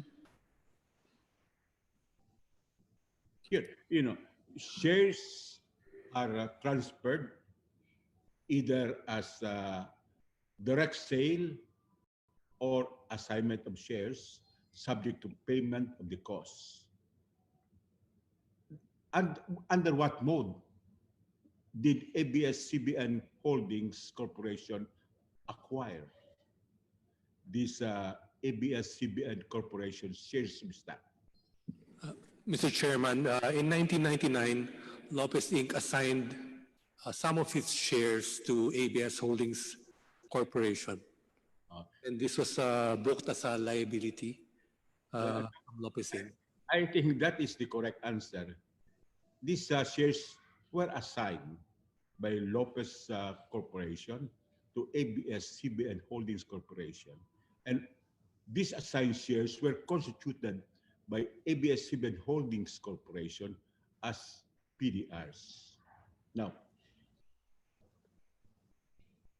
I am informed that ABS-CBN Holdings Corporation has a small authorized capital stock. Is that correct? That's correct, Mr. Chairman. Under this circumstance, is there any prohibition that the ABS-CBN Holding Corporation cannot receive assignments of ABS-CBN Corporation's stock subject to the liability to pay? Mr. Chairman, there is none. There is none. As an assignee of the shares of ABS-CBN Corporation, is there any prohibition that ABS-CBN Holdings cannot constitute PDRs over the said assigned shares? There is none, Mr. Chairman. Are PDRs considered securities? Yes, Your Honor. Before ABS-CBN Holdings Corporation issued Philippine deposit receipts, did it secure the permit of the Securities Exchange Commission considering that PDRs are securities? Yes, Your Honor. They were all approved by the Securities and Exchange Commission. Can you furnish the joint committees with a copy of that permit, which is denominated as, I quote, Certificate of Permit to Offer Securities for Sale, unquote, which more particularly reads, and I quote, this is to certify that from the date hereof, the securities of ABS-CBN Holdings Corporation, consisting of up to 272 million shares, Philippine depository receipts, have been registered and may now be issued subject to further orders of the Securities and Exchange Commission, and this is dated 4th of October 1991, signed Linda A. Dagoang, officer in charge of the Securities and Exchange Commission. Do you have a copy of that permit? Yes, Mr. Chairman, and we have submitted a copy of that certificate of registration to the honorable committees. May I request, Joint Chairman, for the production of that certificate of permit, and that the committee secretary of the Committee of Legislative Franchises be requested to mark the same as Annex A, ABS-CBN, open parenthesis, Philippine Depository Receipts, close parenthesis, for purposes of record. Comsec, you're instructed to take note of the request of Congressman Lagman. In this permit, there is reference to 272 million Philippine deposit receipts. Are these the PDRs which the SEC permitted ABS-CBN's holding to issue? Yes, Your Honor. In this permit, there is a colatilia reading, I quote, subject to further orders of the Securities and Exchange Commission. May we know whether there are further orders from the Securities and Exchange Commission on this matter? None, Your Honor. Was there a subsequent permit granted to ABS-CBN Holdings by the Securities Exchange Commission with respect to PDRs? Yes, Your Honor. In 2013, there was a certificate of permit issued by the SEC. Is that the certificate of permit to offer securities for sale dated January 7, 2014, signed on behalf of the Securities Exchange Commission by Director Vicente Graciano Felizmeño Jr.? Yes, sir. May I request, Joint Chairman, that this certificate of permit dated January 7, 2014 be marked by the committee secretary as Exhibit A-1 ABS-CBN PDR. The committee secretary is hereby directed to do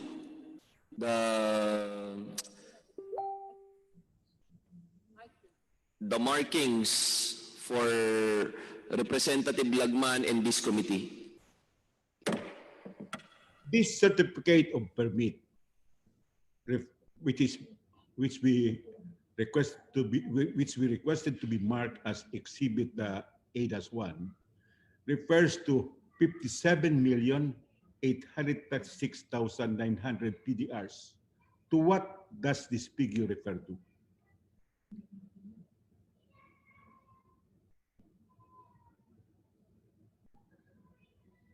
Mr. Chairman, can question be repeated? This certificate of permit, which we requested to be marked as Exhibit A-1 ABS-CBN, refers to 57,836,900 PDRs. Are these the PDRs which were authorized to be issued as PDRs? Yes, Your Honor. Were there other orders issued by the Securities and Exchange Commission with respect to this certificate of permit to offer securities for sale dated January 7, 2014? There are none, Your Honor. Do you have a copy of the document entitled Code Philippine Deposit Receipt Instrument? Yes, Your Honor. Does this Philippine Deposit Receipt Instrument provide for the pertinent conditions and limitations relative to the issuance of ABS-CBN of Philippine holdings of Philippine Deposit Receipts? Yes, Your Honor. On page 6 of this instrument, under the caption, quote, ownership of shares and voting rights, unquote, the following are provided. Quote, 4.1, pending exercise of the PDRs subject as described below, the shares deliverable on exercise of PDRs shall be owned by and registered in the name of the issuer. And it is further provided that, and I quote, 4.3, neither the security agent nor any holder shall have voting rights with respect to the shares until an exercise of a PDR, the issuer as owner of shares underlying the relevant PDR will retain and exercise such voting rights relative to such shares. Do you confirm this? I confirm, Your Honor. And let me ask again whether the issuer here is the ABS-CBN Holdings Corporation. That's correct, Your Honor. Condition number 0.3 in this instrument provides that, and I quote, however, that if the person to whom shares are to be delivered upon exercise of a PDR is not a person to whom delivery of the shares is permitted under Philippine law, and certification that such person is permitted under Philippine law to own the shares is not obtained, the holder hereby irrevocably authorizes the issuer and the PDR agent to, and issuer shall A, deliver the shares to an eligible broker together with an irrevocable instruction to effect the sale of the shares in the open market, and B, remit the net proceeds of such sale to or to the order of the holder in accordance with the exercise notice. Do you confirm this stipulation or condition in the instrument? I confirm, Mr. Chairman.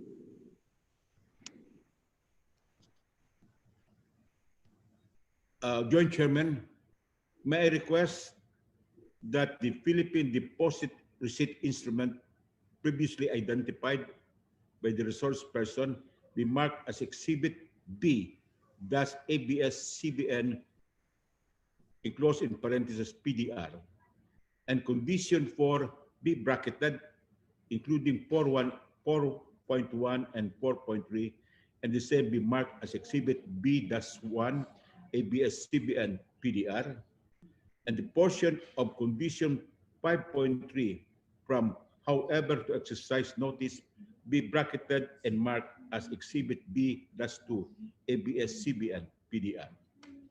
The committee secretary is directed to do so. To whom does the condition, I quote, not a person to whom delivery of the share is permitted under Philippine law, refer to?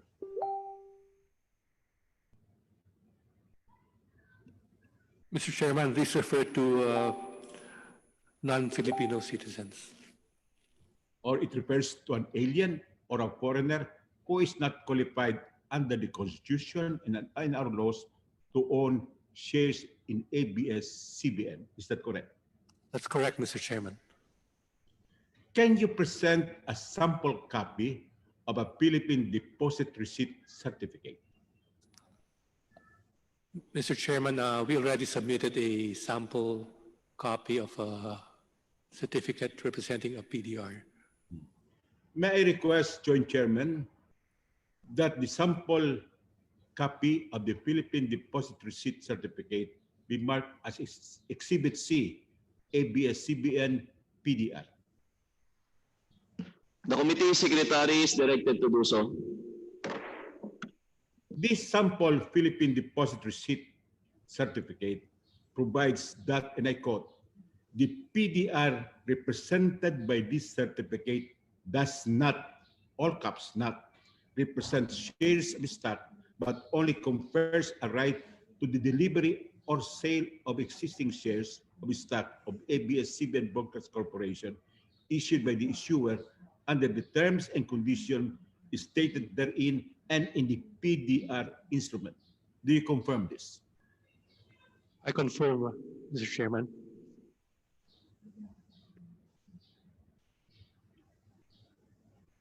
May I request, Joint Chairman, that the said proviso reading, quote, the PDR represented by this certificate does not represent shares of stock, but only confers a right to the delivery or sale of existing shares of stock of ABS-CBN Corporation, Broadcasting Corporation, issued by the issuer under the terms and conditions stated therein and in the PDR instrument. In the sample Philippine Deposit Receipt Certificate be marked as Exhibit C-1, ABS-CBN PDR.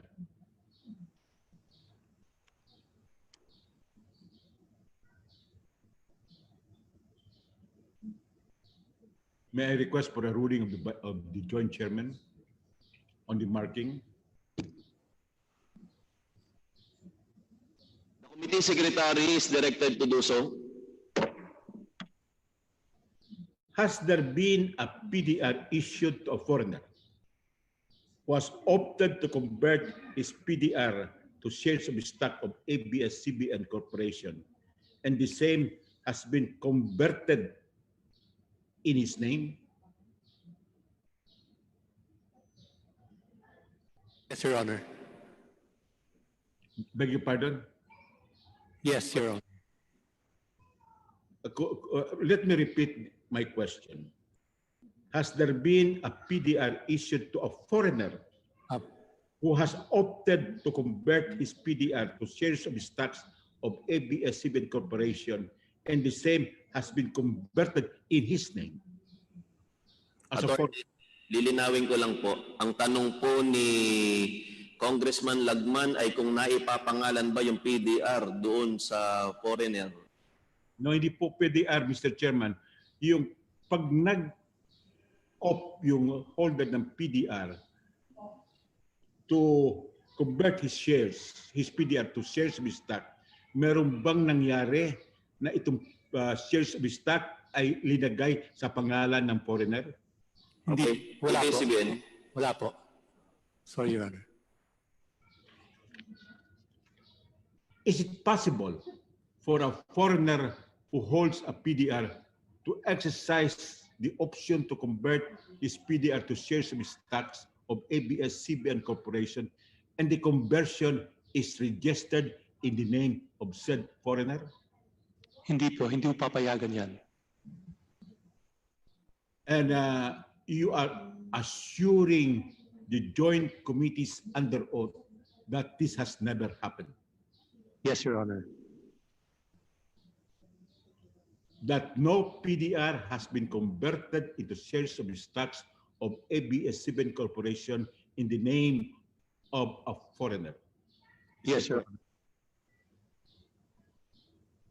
In other words, the issuance of a PDR to a foreign investor does not dilute the 100% Filipino ownership and management of ABS-CBN Corporation. Is that correct? Yes, Your Honor.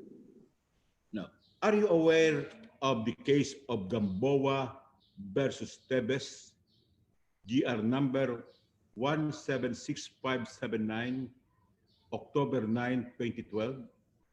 Yes, Your Honor.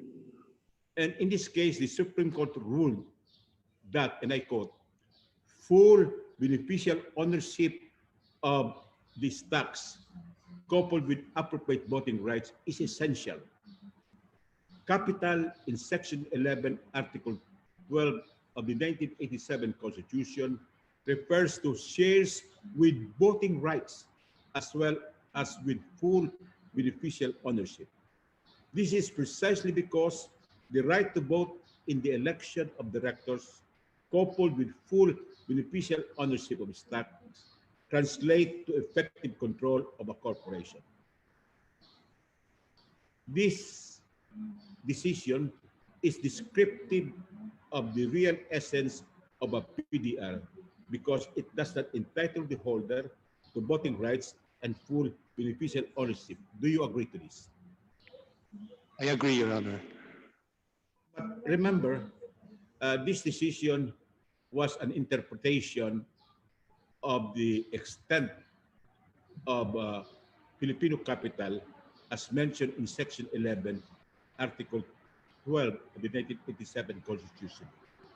By parity of reasoning and logic, can this decision in Gamboa versus Tebes be applied to Section 11.1 of Article 16 of the Philippine Constitution requiring 100% Filipino ownership and management of mass media?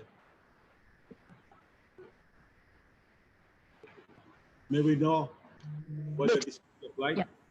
Yeah, the existing cases po all refer to partly nationalized industries such as telecommunications and real estate. We don't know of anyone that involves mass media except the one that's currently pending today, for which there has been no final decision yet. But by parity of reasoning, this can be applied to the 100% ownership and management of mass media. Is that right? Yes, Your Honor. Consequently, the issuance of ABS-CBN holdings of Philippine deposit receipts does not violate the 100% Filipino ownership and management of mass media as mandated by Section 11.1 of Article 16 of the Constitution, since no voting rights are transferred to the PDR holder and the latter does not enjoy full beneficial ownership. Is that correct? Yes, Your Honor, as we have explained earlier. John Chairman, thank you for this opportunity to interpolate. I have ended my interpolation. Thank you. Thank you, Congressman Lagman. Next on the list, Congressman Alfredo Garbin. Also, the Chair would like to take note that binigay din ni Congresswoman BH ang kanyang time kay Cong Garbin. Cong Garbin, you have 10 minutes. Salamat ho. Can you hear me now, Chair? Please proceed, malinaw. Salamat ho, Mr. Chair. Yung aking mga katanungan ay i-address ko ho sa Securities and Exchange Commission bilang the regulatory body who determine whether ABS-CBN, the applicant, has complied with all the requirements in the issuance of PDRs and if it is within the bounds of the law. So kung nandyan pa ho si Commissioner Amatong, please answer ang aking mga katanungan. Nandyan pa. Commissioner Amatong. We are here, Your Honor. Yeah, gusto kong umpisan yung aking pananalita sa pagbigay ng definition. Gaya ho ni Congressman Mike Defensor, gusto ko nga ho sana gamitin yung definition that was provided by Congressman Mike Defensor, but I cannot see the authority or the source of which it was based. And so minarapat ko na lang po na gamitin yung definition na provided by the Philippine Stock Exchange under the website. Let me start by saying that the definition of PDR, according to the PSE, is a security which grants the holder the right to the delivery of sale of the underlying share. A PDR consists of a deposit price and an option price, which is considered as payment when the buyer opts to exercise his option of converting said PDRs to a corporation's share. PDRs are not evidence for statements nor certificates of ownership of a corporation. However, each PDR represents a share even in a restricted company, or when bought by a foreign entity, gives the buyer the right to all the dividends due the shares of stocks acquired. At tanong ko, Commissioner Amatong, do you agree with that recitations of that definition as provided by the Philippine Stock Exchange? Your Honor, I believe that is a general description of what a Philippine depository receipt is. But I would also, Your Honor, that you would have to look at the actual terms and conditions of each Philippine depository receipt in order to determine the true character of the depository receipt. Well, speaking of the true character of the PDR receipts, let me invite you on the important provisions of the PDR instrument submitted to you by the ABS-CBN Holdings. Tama po ba ako ng lahat ng PDR instrument nila ay sinusumiti sa inyo? Tama po. Sa pagkakaalam po namin, nag-submit po sila in 1999 and 2013. So in 1999 and 2013, can you please, explain to us or exhibit to us the important provisions of the PDRs submitted, or the PDR instrument submitted to you by ABS-CBN Holdings? Your Honor, in order to expedite matters, if it's all right with you, the description made by Dean Del Castillo earlier this afternoon is a fair representation of the representations that were made to us in 1999 and 2013. Ang ano lang po namin, the only caveats that we can add to that is that the actual operationalization or implementation of how the PDRs were sold, hindi na po namin na-verify yan. And I think those details were already propounded upon or explained by ABS-CBN in their answers to the questions today. At the same time, meron pong mga binanggit si Dean Del Castillo with respect to the rulings in Gamboa versus Teves and Roy versus Herbosa. We would just like to emphasize, Your Honor, that, and I think Dean Del Castillo has also stated this, those rulings did not deal with PDRs and did not. Well, I totally agree, because that basically deals with a public utility on a shares of stock entitled to vote in the elections of directors. But in parity, as Congressman said, that it could thus be applied when it comes to the interpretation of control and ownership of a share in a particular corporation. Tama ho ba? Your Honor, those are the very questions that are now pending before the Supreme Court in the case that has been raised by the Office of the Solicitor General. So we are awaiting kung ano po ang magiging ruling ng Supreme Court on those questions.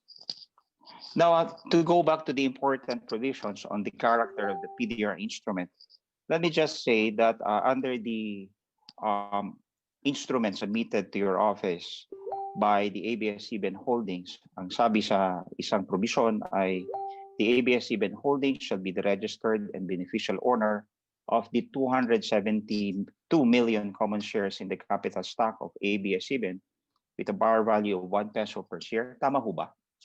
Tama po yun. Yan And po the PDRs shall be issued and shall be lodged in the PCD system. Tama po ba? Tama po yun. The shares deliverable on the exercise of the PDR shall be owned and registered in the name of the issuer. Yan po ang representation po sa amin. Tama po yun. Neither the security agent nor the holder shall have the voting rights with respect to the shares. Tama po ba? Tama po. Yan po ang representation sa amin. Tama po. And the rights of the holder is the delivery of the shares or sale and payment to the holder of the net proceeds from the sale. Tama po ba? Tama po yun. Yan po ang representation sa amin. Cash distribution also. Tama po ba? Tama po.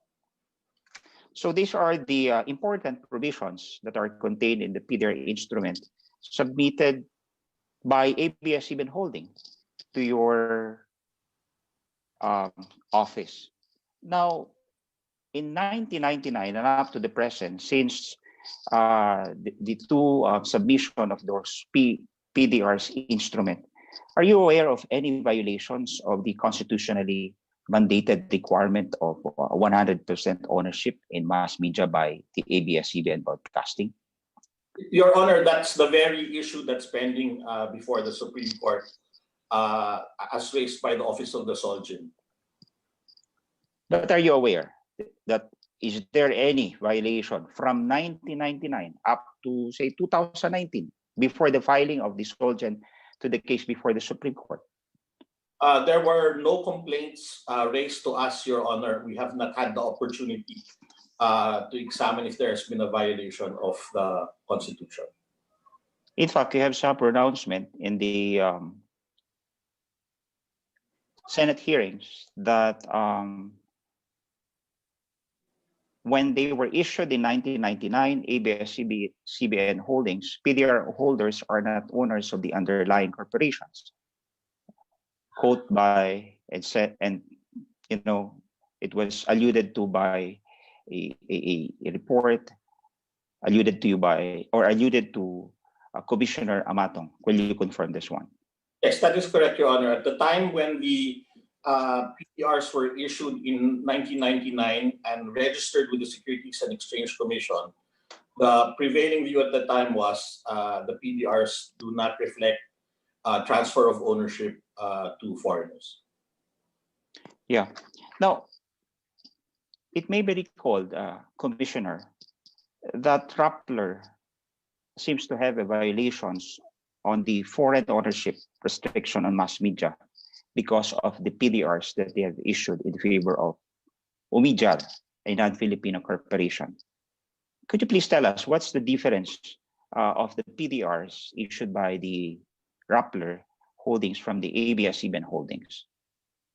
Thank you, Your Honor. Your Honor, if you look at the case as decided by the Court of Appeals in Re Rappler Holdings, you'll notice that in section 12.2, let me just find the correct section, Your Honor. There is an obligation on the part of both the holding company and the Rappler itself, the underlying business, to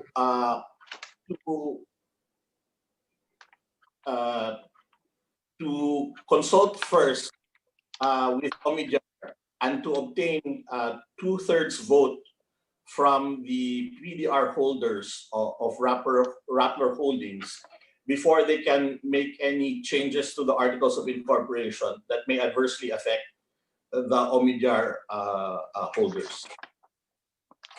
So what's the difference between the PDR instrument issued by the ABS-CBN Holding? In ABS-CBN, in the ABS-CBN PDRs, Your Honor, there is no requirement for ABS-CBN Holdings Corporation to first obtain approval from or negotiate with the PDR holders or obtain a 2/3 vote of the PDR holders in order to affect a change in the articles of incorporation of either ABS-CBN Holdings or ABS-CBN Broadcasting Corporation. So meaning yung mga instrument that was issued to foreign entity, wala ho yung element of control or management? Well, in the case of Rappler Holdings, Your Honor, we found that there was clearly an element where the foreign PDR holder exercised a degree of control or negative control. In this case, kailangan humingi po ng permiso from 2/3 of the Rappler Holding PDR holders bago magkaroon ng change in the articles of incorporation in either Rappler Holdings or Rappler Inc. itself. And such is not the case of ABS-CBN Holdings. Tama po ba? Tama po. That provision does not occur in the ABS-CBN PDRs. Now, in the issuance of PDRs, a evaluation of a constitutionally mandated requirement of 100% Filipino ownership in mass media. Now, is the PDR holder right to receive dividend tantamount to control and ownership in a corporation? Your Honor, that is the very issue that is being raised now in the case before the Supreme Court. But for you, basing your findings in the case of Rappler, dito sa ABS-CBN Holdings, can you please, give us your opinion? Your Honor, I cannot give an opinion on the case of ABS-CBN Holdings, the ABS-CBN Holdings PDRs, precisely because that is the issue that is pending before the Supreme Court. I would also like to remind, with all due respect, the joint committees, these are all listed companies at the moment, Your Honor. ABS-CBN Broadcasting Corporation, ABS-CBN Holdings Corporation, and some other broadcast corporations that have issued PDRs are all publicly listed companies. And any opinion that we might make at the SEC on the outcome of the Supreme Court case may unduly affect the share price and the share movements of these companies, Your Honor. Well, naiintindihan ko ho. Now, having mentioned that other listed companies also offer their issued PDR instrument to foreign entities, not just ABS-CBN. Can you please tell us sino-sino pa ho yung mga listed companies who are involved in mass media broadcasting who offer the PDRs to foreign entities? The only ones we are aware of, Your Honor, are GMA7, which has registered PDRs with the Securities and Exchange Commission, and Rappler. Rappler, we did not know.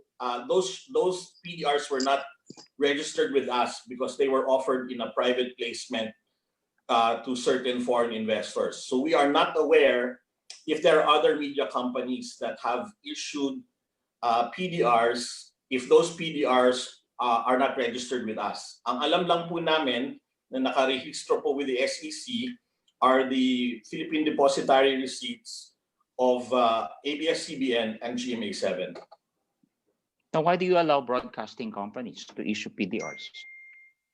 Your Honor, at the time that the PDRs were issued, the prevailing opinion was that the PDRs are not evidence of ownership in these media companies. So at the time that the PDRs were approved for these companies, the prevailing opinion was based on the control test and the Foreign Investments Act. The PDRs do not constitute a sale or a transfer of ownership to foreigners who are not allowed to own or manage Philippine media companies. I mentioned po in the Senate that this concept nga of ownership has been evolving from before 1991 to the issuance of the Foreign Investments Act in 1991, and then later the rulings in Gamboa and Roy. So, yung rulings ba in PLDT versus Gamboa and Roy, would you say that that's still the prevailing sentiments right now? Right now, Your Honor, we are applying the control test, which is contained in our Memorandum Circular number 8, which is really based on our understanding of the Gamboa ruling. It applies a two-tier test to see if the controlling the voting stock in a corporation, the shares of stock that have a vote on the election of directors is majority owned by Filipinos, or in the case of a mass media company, 100% owned. And the second test is to see if the total shares of stock are owned by a Philippine corporation. So in applying Memorandum Circular number 8, we only look at the shares of stock that have been issued by a corporation. And MC number 8 was upheld in the Roy ruling, Your Honor. And the issuance of PDR does not constitute ownership of stock. Am I correct? That was our interpretation at the time that the registration statements for the PDRs in 1999 and 2013 were given effect by the SEC. So the challenge really here is to really determine the test of the control and ownership. Tama po ba? Yun po yung current namin, pagkakaintindi. In fact, when you say control, tayo naman, basic naman yan. Naalala ko pa yung aking law on ownership sa civil code.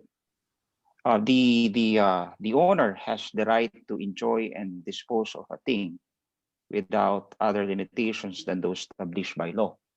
So when you speak of control, that is an essential attribute of ownership. Tama po ba? Under the civil code, yes, Your Honor.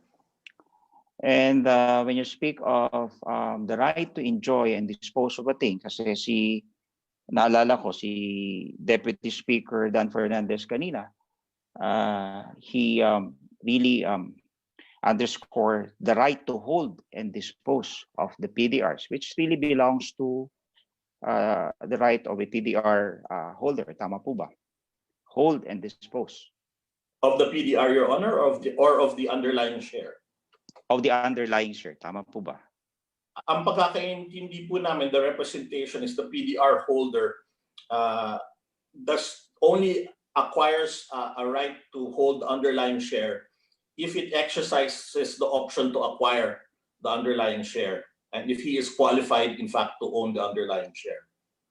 And so, in the attributes of ownership, the right to enjoy and dispose of a thing as a essential attribute of ownership follows with it na kung ikaw ay pagmamay-ari, dapat nai-enjoy mo rin. Like for example, kung ikaw ay pagmamay-ari ng isang lupa, napapagtaniman mo yung lupa, or in the case of management in a corporation, may say ka sa management, and at the same time, may say ka sa boto. Tama po. In order to, exercise that one attribute of ownership, which is the right to enjoy. Tama po ba? Yan po the right to control. The right to enjoy is a separate right. Kasi pwede po yung you can the right to use and use the fruits of the thing that you own is yes, a separate. The right.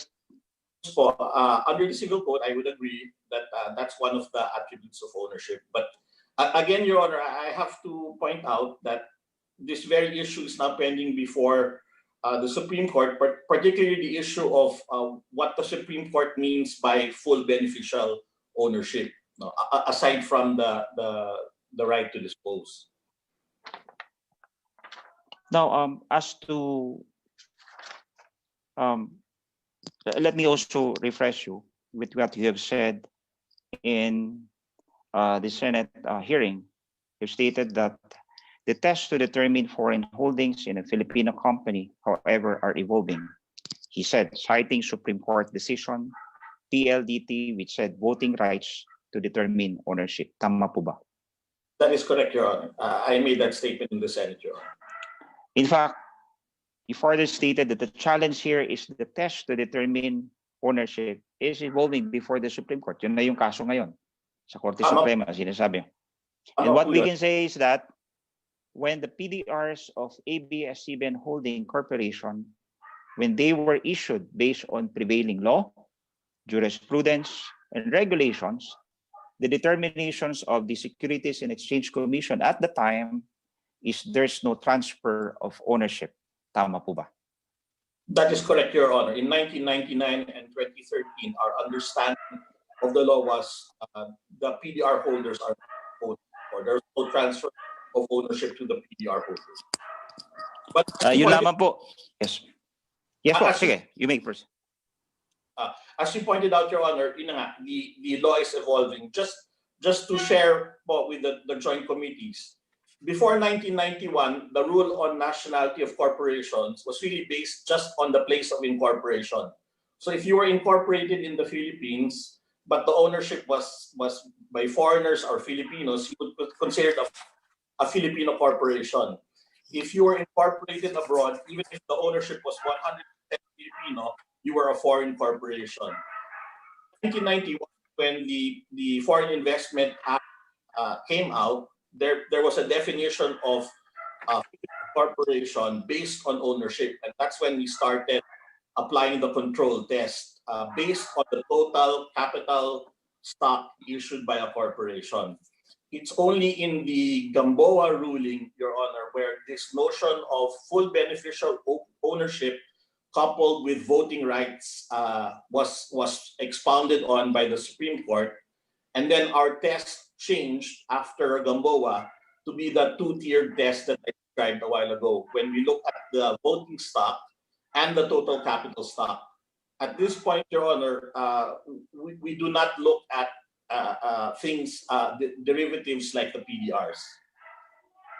So it is noteworthy that there is now a pending case before the Supreme Court, and that would be an opportunity to further clarify on the test of the nationality of a certain corporation, especially so that in the mass media and broadcasting, it is 100% owned and managed by a Filipino. However, that is correct, Your Honor. but this shall not in any way affect the circumstance surrounding the PDRs of ABS-CBN, which is covered by the prevailing and valid ruling. Tama po ba? Dahil paano mo naman sila masasala na kung saan, sabi mo nga, in 1999 and 2013, valid naman at wala naman violation na nakita kayo. Tama po ba? Your Honor, that will have to depend on the ruling of the Supreme Court. So we await, Your Honor, the ruling of the Supreme Court on what is the correct test and how we will treat those who have already issued PDRs, not just ABS-CBN, but GMA7 and any other media company that may have issued PDRs in favor of foreigners. The Supreme Court may provide guidance or instruction on how to deal with these circumstances.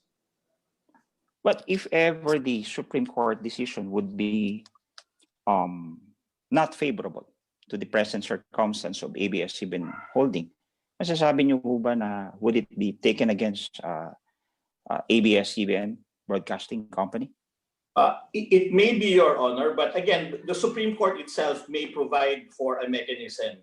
Gaya po ng dun sa Gamboa, when the Supreme Court effectively told us that our test was wrong when we looked at the totality of the capital stock and did not have a specific rule with respect to the voting stock. The Supreme Court provided for a mechanism for corporations that were affected to comply. So the Supreme Court, Your Honor, has the power to determine how to deal in situations where the interpretation of law has changed. Well, tama ho kayo. In fact, in the case of Gamboa, Kung Garvin, yes. reminder Yes, lang, mag-wrap up na, time na. Thank you. Well, tama ho kayo. In fact, in the case of Gamboa, the Supreme Court said that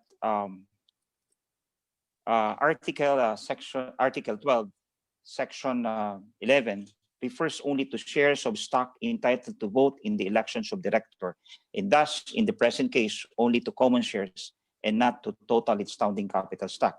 Respondent chairperson of SEC is directed to apply this definition of the term capital and in determining the extent of the allowable foreign ownership of the respondent PLDT. Siguro, ganun din ho siguro yung magiging citation ng ating Korte Suprema in the event na may mga changes doon sa test na inyong sinasabi. Tama po ba, Commissioner? That is a possibility, Your Honor, and that is why we would hesitate and we would refrain from commenting on what the Supreme Court may eventually rule on. Salamat, Commissioner. And tapos na po ako, Chair. Maraming salamat to sa Joint Committee. Thank you, Congressman Garvin. Next po na mag-interpellate, Congressman Fortun. Congressman Fortun, you have the floor.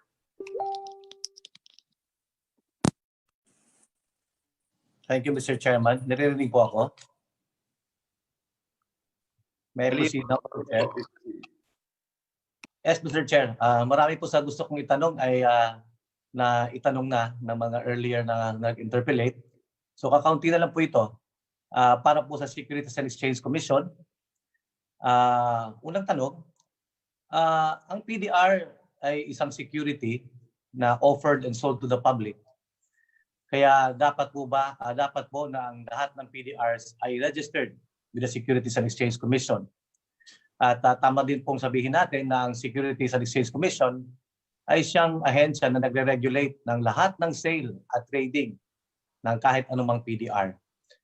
Ang una kong tanong po, sa kaso po ng ABS-CBN, lahat po ba ng PDRs na offered and sold to the public by ABS-CBN are registered with the Securities and Exchange Commission? Thank you very much for the question, Your Honor. Your Honor, if I may clarify, ang dumadaan lang po sa Securities and Exchange Commission for registration ay securities that are sold for the public in general. There are exempt securities and exempt transactions which do not have to be registered with the SEC. For example po, yung sinasabi nilang private placement or securities that are offered to 90 or less investors, or securities that are offered to only qualified buyers. Yun po ay hindi na nare-rehistro sa amin. Ang nakikita lang po namin at kailangan, ayon sa batas na kailangan register with the SEC, are those securities that are offered to the general public or more than 19. Kaya ang alam po namin, yun pong mga PDRs that were offered to more than 19. So these include the PDRs that were offered by ABS-CBN in 1999 and 2013. Kung meron pa po silang ibang na-issue na PDR, hindi po nakarehistro sa amin kung meron man. And they would be the ones to know. Okay. Tatanong ko po sa ABS-CBN, very quickly. Is there any PDR that you sold and issued to the public that has not been registered with the Securities and Exchange Commission? Mr. Chairman, lahat po ng PDRs na in-issue ng ABS Holdings ay registered and listed with the Philippine Stock Exchange. Okay. Babalik po ako sa Securities and Exchange Commission. Nabanggit po kanina na hindi lang ABS-CBN ang nag-o-offer at nag-i-issue ng PDR to the public. Nabanggit ang GMA 7 na nag-issue din ng PDRs. Tatanong ko po sa Securities and Exchange Commission, yung po bang PDR na in-issue ng GMA 7, pareho po ang karakter nito sa in-issue na PDR ng ABS-CBN? Salamat po. Base po dun sa mga dokumento na sinabit sa amin ng GMA7, ay halos word for word kaparehas yung features ng PDRs ng GMA7 sa ABS-CBN. Maraming salamat po. Ang sunod ko lang pong tanong, may pagkakataon ba? Has there been any instance na ang ABS-CBN has offered, issued, or sold PDRs to the public without the Securities and Exchange Commission knowing about it and authorizing it? To our knowledge po, wala po kaming alam na gano'n. So lahat po ng kanilang in-offer at binenta, in-issue sa public na PDR, lahat po ito ay alam ng Securities and Exchange Commission at lahat po ito ay authorized at may permiso mula sa SEC. Sa pagkakaalam lang po namin, yung 1999 PDRs that were registered with us, 2013 PDRs that were also registered with the SEC. Okay. Now, ang sunod ko pong tanong, dito po ba sa instances na ang PDR holders ay nag-exercise ng kanilang right to the delivery of common shares, if one PDR holder opts to exercise or avail of their right to the delivery of common shares, ito bang transaction na to ay regulated din ng Securities and Exchange Commission? Opo. It would happen through the stock exchange, the way it's provided for in the PDR. So every time po that a PDR holder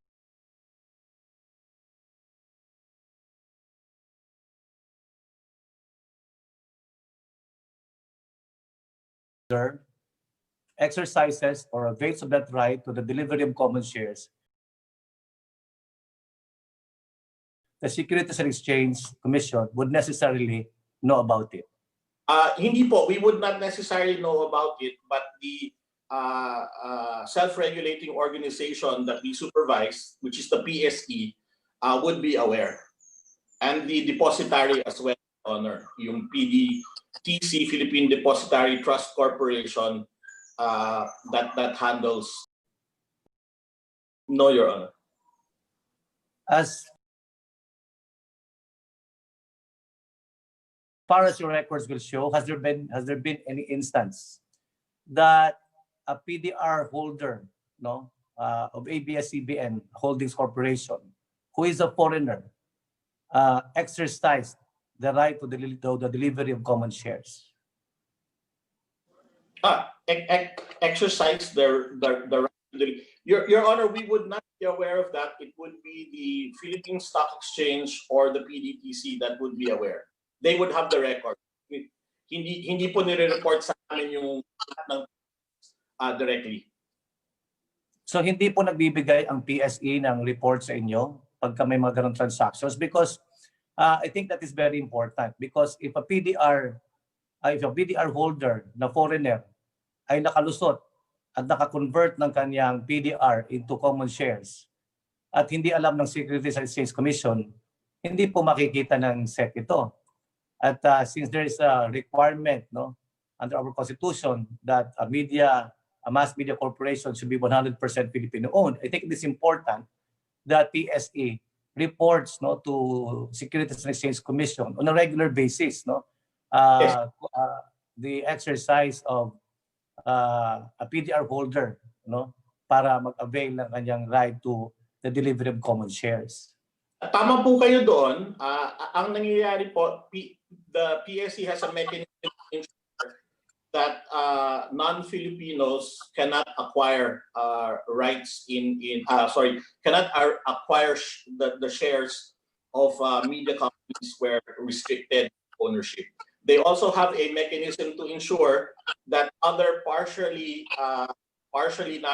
nationalized businesses, for example, those involving real estate or pillar,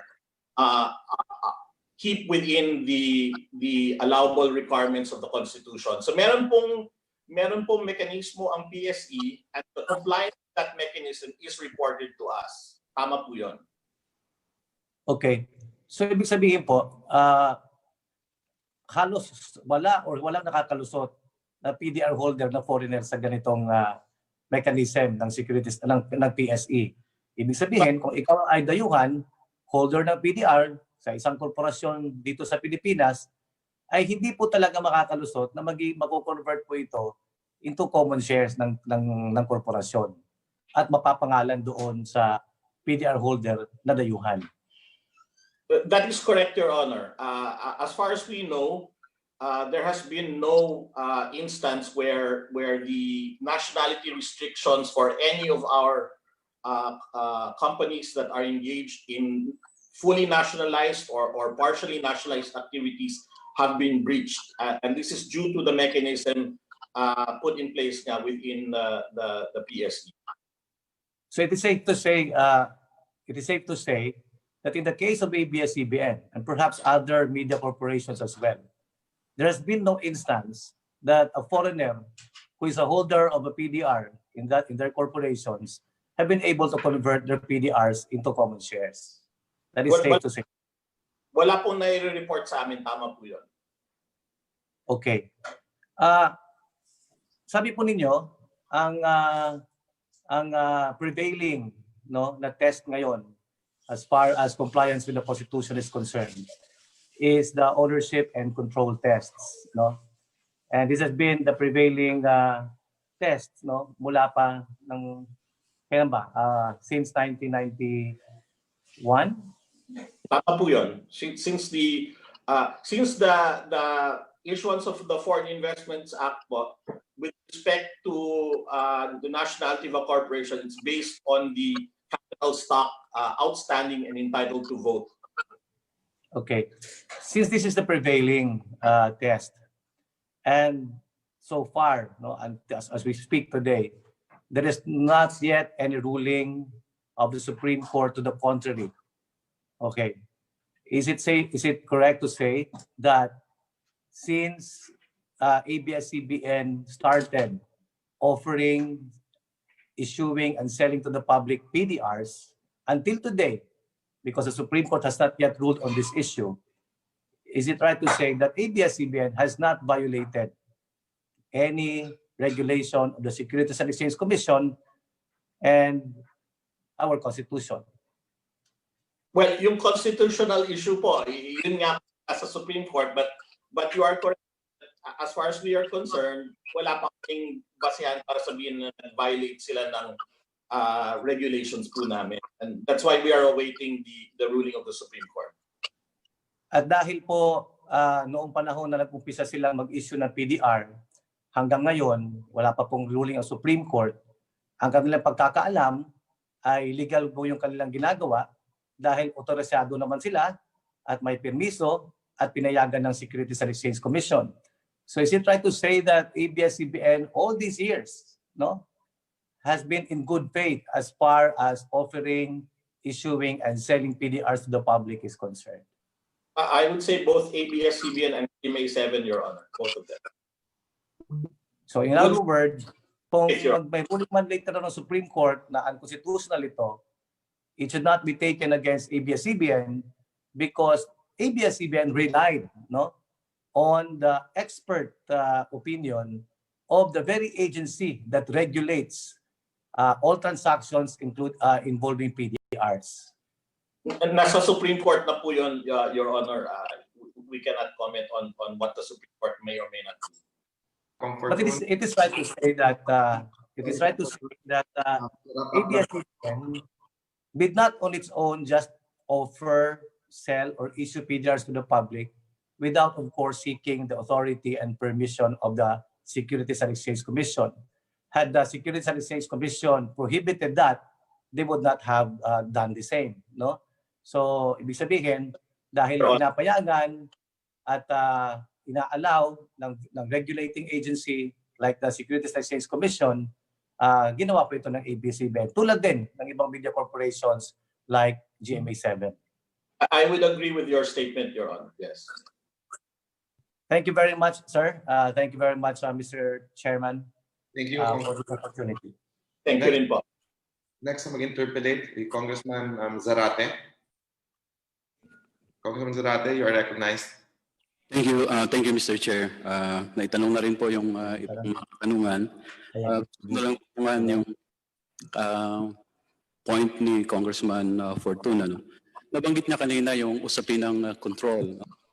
At nabanggit rin kanina, and from Congressman Garbin, he cited the case of Rappler, that there was this particular provision sa PDR ng Rappler that which was questioned because it apparently gives control to the foreign holders of that PDR. No? And that provision was specifically stated in Rappler's undertaking, paragraph 12-2-2.2.2, not to without prior good faith discussions with PDR holders and without the approval of PDR holders holding at least 2/3 of all issued and outstanding PDRs, alter, modify, or otherwise change the company's articles of incorporation or bylaws, or take any other action here, such alteration, modification, change, etc., etc.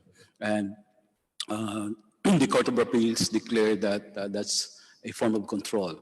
But in both PDRs issued by ABS-CBN as well as GMA, there is also this proviso, not to alter, modify. The issuer has agreed to cause the company not to alter, modify, or otherwise change its articles of incorporation or bylaws, or take any other action so as to materially prejudice the rights in relation to the PDRs. So halos magkapareho yung provision na yan doon sa PDR ng ABS at saka GMA. May question now to Dean Del Castillo. Isn't this proviso in the PDR also a form of control by a foreign, or whether foreign or a Filipino PDR holder? Isn't this a form of control by that such holder, Mr. Chair? If I may answer, Go ahead, Attorney Del Castillo.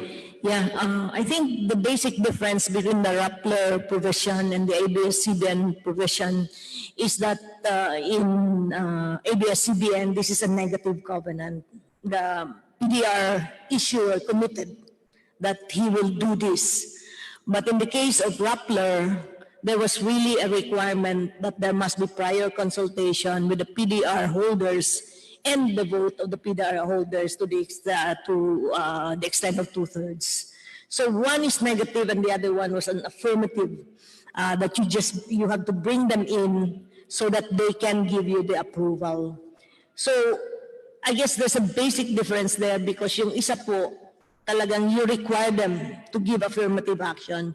Ito on the basis of the covenants given by the PDR issuer in 1999 and 2014, yun ho ang investment consideration ng mga PDR holders.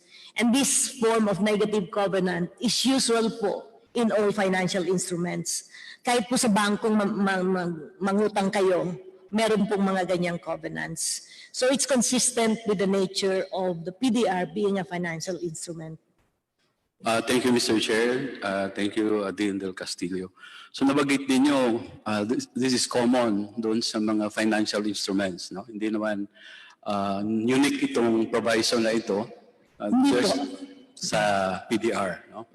Para pong halimbawa, kung ang isang kumpanya ay nangutang, halimbawa, obtain siya ng loan sa isang foreign bank, no? And mayroong proviso na ganyan, and I suppose, no, and I understand, mayroon talagang proviso na ganyan, no? Mga negative covenants and affirmative covenants sa mga even loan agreements. Hindi ibig sabihin nun na yung foreign bank na yon ay may control na doon sa nangutang sa kanya. Tama po ba yung statement? Tama po yun. Tama po yun. And this is also true. True dito sa PDR. Apo. Thank you, Dean Del Castillo. Thank you, Mr. Chair. Now, para lang ho sa kalinawan ng isip ko, no, napag-usapan na very technical sa akin itong PDR dahil hindi naman ako nagpa-practice ng corporate practice. So, ang dami nang nabanggit kanina, no? So from our general understanding, karapatan ng isang stockholder at karapatan naman ng isang PDR holder. So, I have a series of questions to Mr. Chair kay Dean Del Castillo. Ang isang stockholder ng isang kumpanya, halimbawa ng ABS-CBN Broadcasting Corporation or even ABS-CBN Holdings, ay may karapatan siya for the issuance of a certificate of stock. Is that correct? Yung shareholders po are entitled to certificates of stocks. What about the PDR holder of ABS-CBN Holdings? Meron ba siyang karapatan to a certificate of a share of stocks? Wala po siyang karapatan sa shares of stock. Meron lang po siyang certificate ng PDR rights niya. Thank you, Mr. Chair. Second, yung isang stockholder, ang pagkakaiba lang, gusto ko makita yung pagkakaiba, no? Yung stockholder ng isang kumpanya, halimbawa sa ABS-CBN Broadcasting or even sa ABS-CBN Holdings Corporation, ay may karapatan ng may hawak nito na marehistro yung kanyang pangalan doon sa libro, no, ng stock and transfer book of that particular corporation. Tama po ba yun? Tama po yun. Pero ang holder ng PDR, whether Filipino or a foreigner, ay hindi nakalista yung pangalan niya doon sa stock and transfer book ng ABS-CBN Holding. Meron pong separate registry. Iba ang registry niya. Iba po. Dahil hindi siya stock hindi po siya stock certificate. No? Hindi siya holder Kasi of pwede stock. rin pong i-trade kasi yun, pwedeng ibenta. So meron rin pong registry book. Okay. Thank you, Mr. Chair. Pangatlong tanong, ang pag ikaw ay stockholder ng isang kumpanya, ay may karapatan kang mabigyan ng notice at umattend ng mga meetings, especially the stockholders meeting of the corporation. Tama po ba yan? Tama po yan. Yes.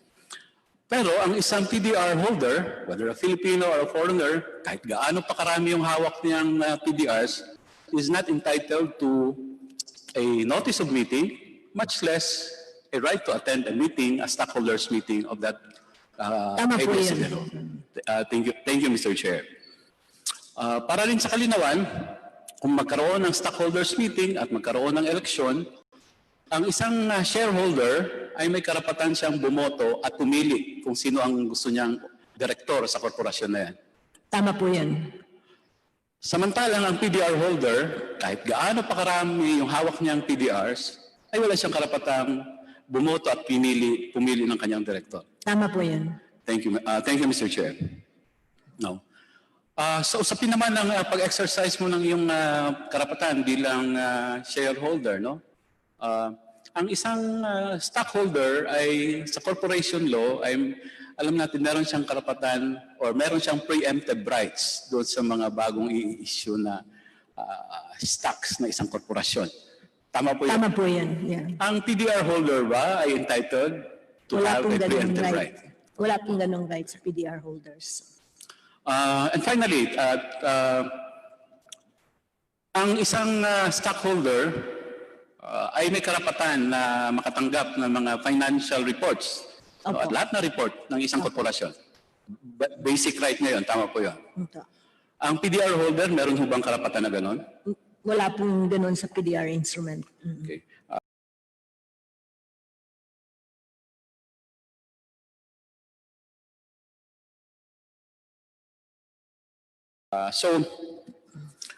Dito na lang po sa huli dahil kanina parang mayroong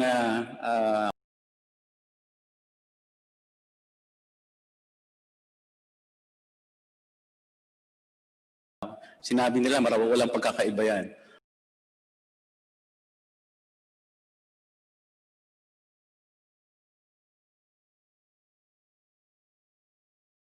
Liwanag ito ng maayos, no? Ay ang pagkakaintindi nila pareho lang yon, tumanggap ng pera. Kaya pareho lang yon. Ang stockholder at saka PDR holder ay parang may-ari yan ng kumpanyang yan.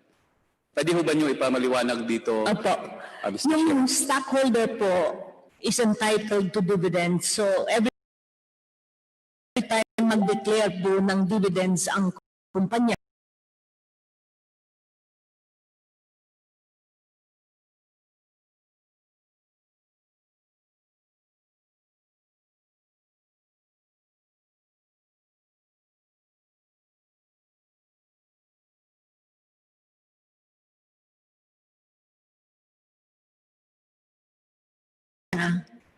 right po niya yun. And then there are also certain rights na if you know, pag may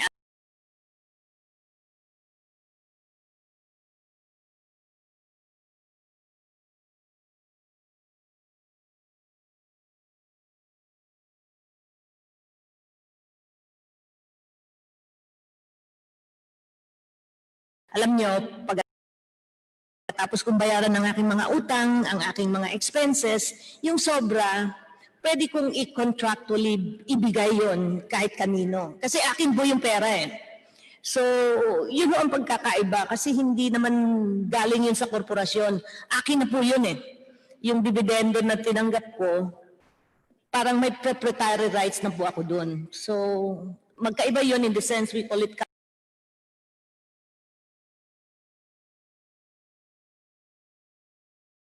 sa kanya. Thank you, Mr. Chair. So, bilang panghuling tanong ko, din Del Castillo, nabanggit kanina na itong issuance ng PDRs, no, lumabas itong instrumento na ito dahil nga ito yung nakitang kasagutan doon sa financial crisis in 1999. No? Although this kind of instrument has been there in some jurisdictions for quite some time, no? But in 1999 lang ito dumating sa Pilipinas. Now, since then, in 1999 and in 2013, ang ABS-CBN ay holdings, no, ay nagpalabas ng kanyang PDRs. Nabanggit mo kanina na because dahil regulated naman ito ng Securities and Exchange Commission, pinag-aralan ito ng Securities and Exchange Commission, in good faith, no, ginawa nyo yung issuance ng PDR so that makapangalap kayo ng pondo, no, para i-invest. Ang katanungan ko ngayon, even up to now, no? Although they're saying there's a pending case in the Supreme Court but it's not yet decided, until now, you still relied in good faith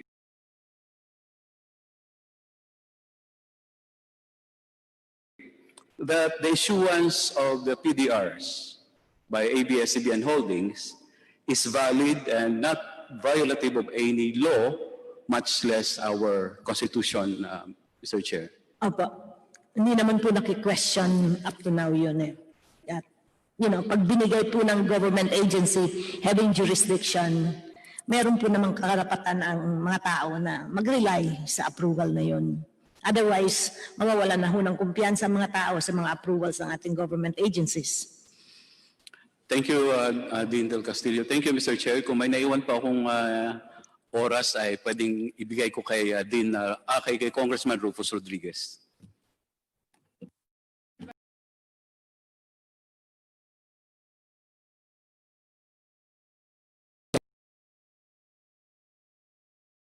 Karate, natirang ka pa ng 15 seconds. Magagamit pa ni Congressman Rufus. At bago ko po kilalanin si Congressman Rufus Rodriguez, papaalam ko po sa lahat na ang hearing po natin ngayong araw na ito ay binabantayan ng Philippine Red Cross.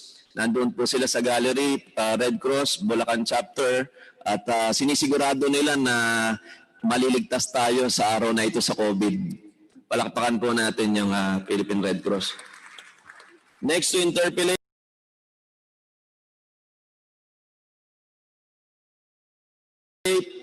is Congressman Rufus Rodriguez at gagamitin na rin po niya yung 15 seconds na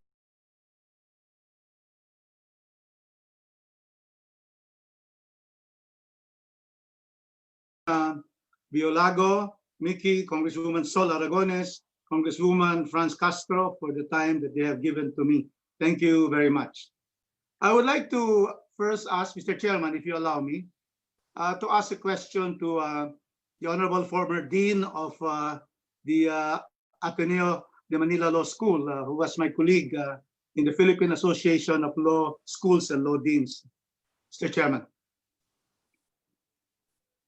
Yes, Congressman Rodriguez. Thank you very much, Mr. Chairman. To Dean Del Castillo, earlier interpellators showed the certificate of a Philippine deposit receipt. And they said that a holder of one PDR is entitled to one share of the underlying stock, which is ABS-CBN. So can you clarify this certificate of Philippine deposit receipt?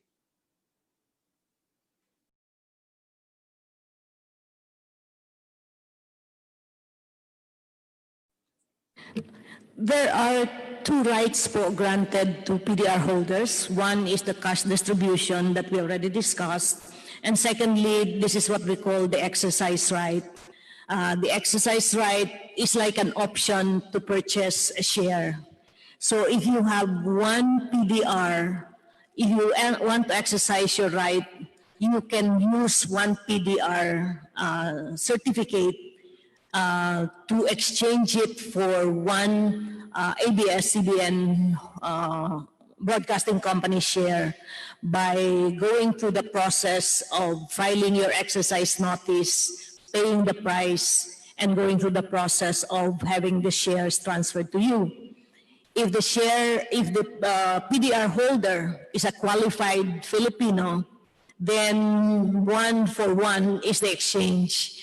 So I will give you one share for every one PDR certificate that you own. If the PDR holder is not a Filipino national, then the commitment of the issuer is to give you the proceeds of the sale. So the one-to-one is really not because you own one share for every certificate of PDR that you own, but you are entitled to acquire either the share itself or the proceeds of one share per one PDR certificate that you own. Thank you. In other words, it is not automatic that when you have one PDR, you are entitled to one share of ABS-CBN. Yes, you have to exercise the right. Because let me cite now your PDR.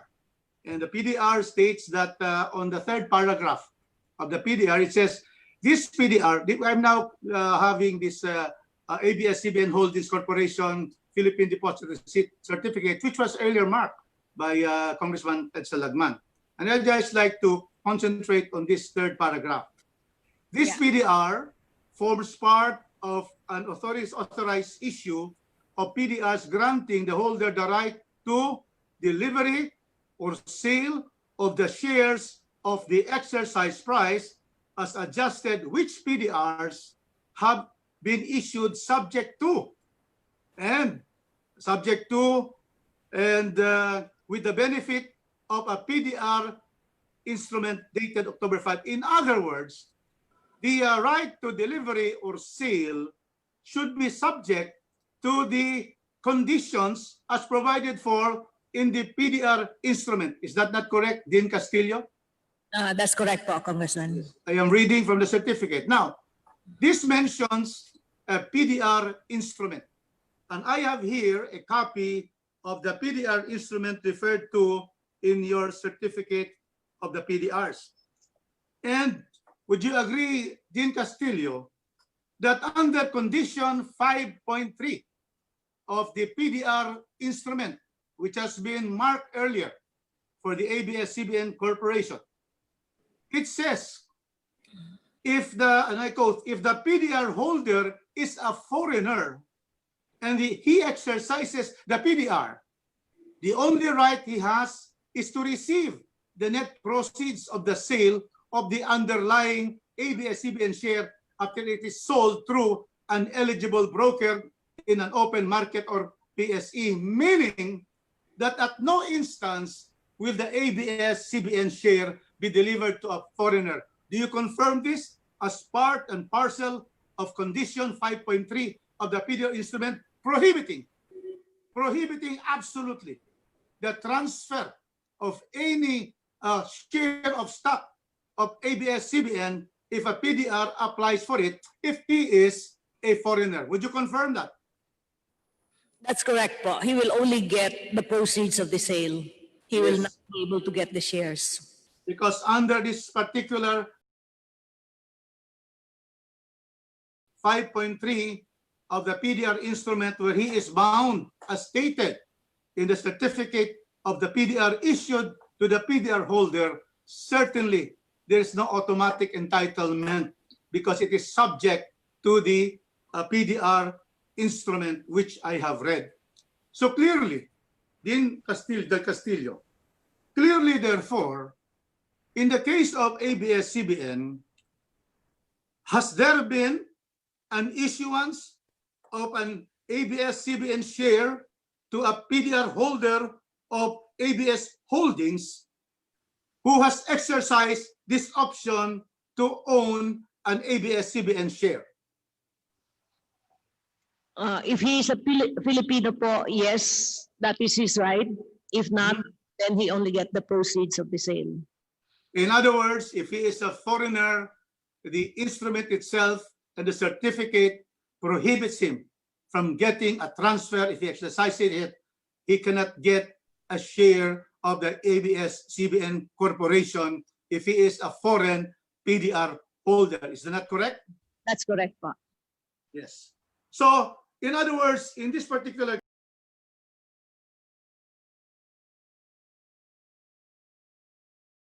case, the issue in this particular hearing this afternoon is Section 11,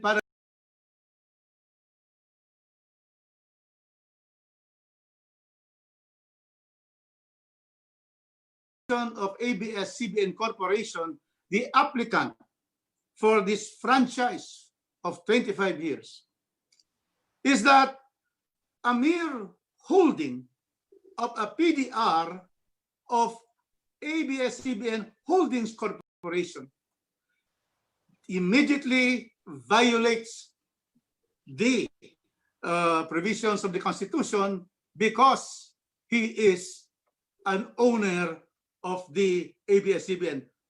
Do you agree with those allegations that have been presented today? Our position has always been that the PDR holders do not have the right of ownership in the mass media corporation, which is ABS-CBN Broadcasting. It's a financial instrument that entitles him to the delivery of certain cash distributions. And if he wants to get out, then he can sell his shares in the market, or that he can ask that his shares be sold and only the cash to be delivered to him. So there's no right. Now, therefore, it is clear that a PDR holder has a contractual obligation with ABS-CBN Holdings Corporation and has no privity of contract with ABS-CBN Corporation. That's correct, Pa. And therefore, if he has no privity of contract, he has nothing, the PDR holder has nothing to do with the ABS-CBN Corporation the applicant in this case. That's correct po. He is a non-person, a non-entity as far as the broadcasting companies is concerned. And also, he is only a PDR holder of ABS Holding Corporation, and he is never a stockholder of ABS Corporation. That's correct po.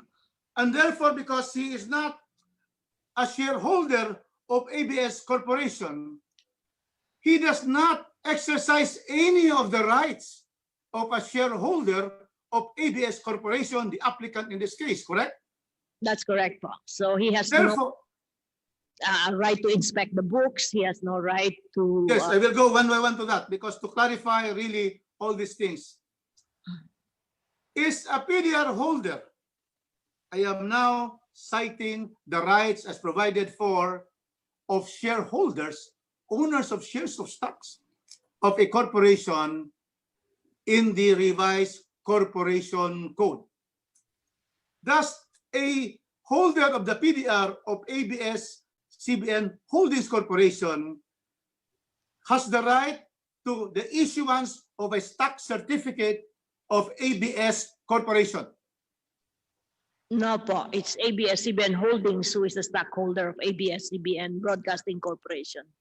Thank you. Another right to a shareholder or owner of a share of ABS Corporation. Does a PDR holder of ABS Holding Corporation have the right to have his share transferred in his favor, recorded in the stock and transfer book of ABS-CBN Corporation? Yes po. Yes. He has the right, or he has no right to have the transfer in his favor if he has a PDR foreigner in ABS-CBN? No right po. No right whatsoever. Yes po. Another right given by the revised corporation code is that a owner, a shareholder of a corporation, has the right to be informed of the annual or special meetings of the corporation. Does a PDR holder of Holdings Corporation have the right to this information from ABS-CBN Corporation? He does not have that right po. Now, it's very, very important. This is the most important rights among those given to shareholders.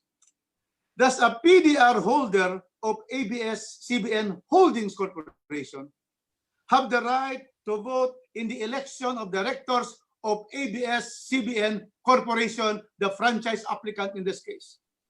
No po. He does not have that right.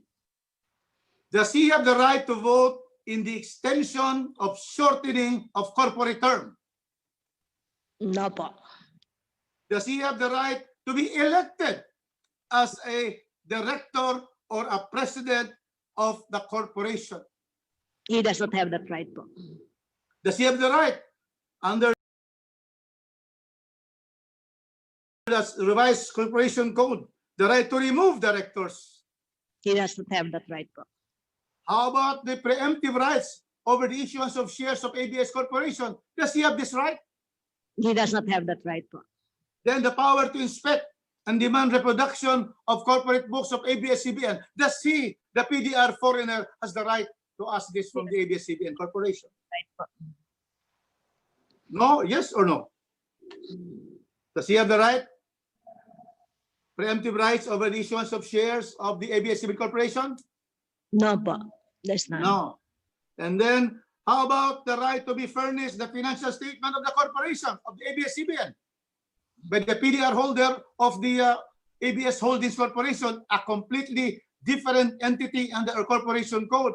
When you create another corporation, it has a distinct corporate personality from another corporation. Does he have that right to be furnished the financial statement of ABS-CBN Corporation? No po. He does not have that right. Does he have the appraisal right? When he does not agree, there is not agreement to the action of the ABS-CBN Corporation, can he have appraisal right, PDR holders in ABS Corporation? He does not have that right po. No right.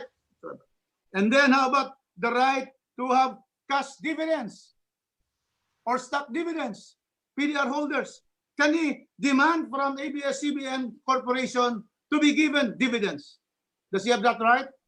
No po. He does not have that right.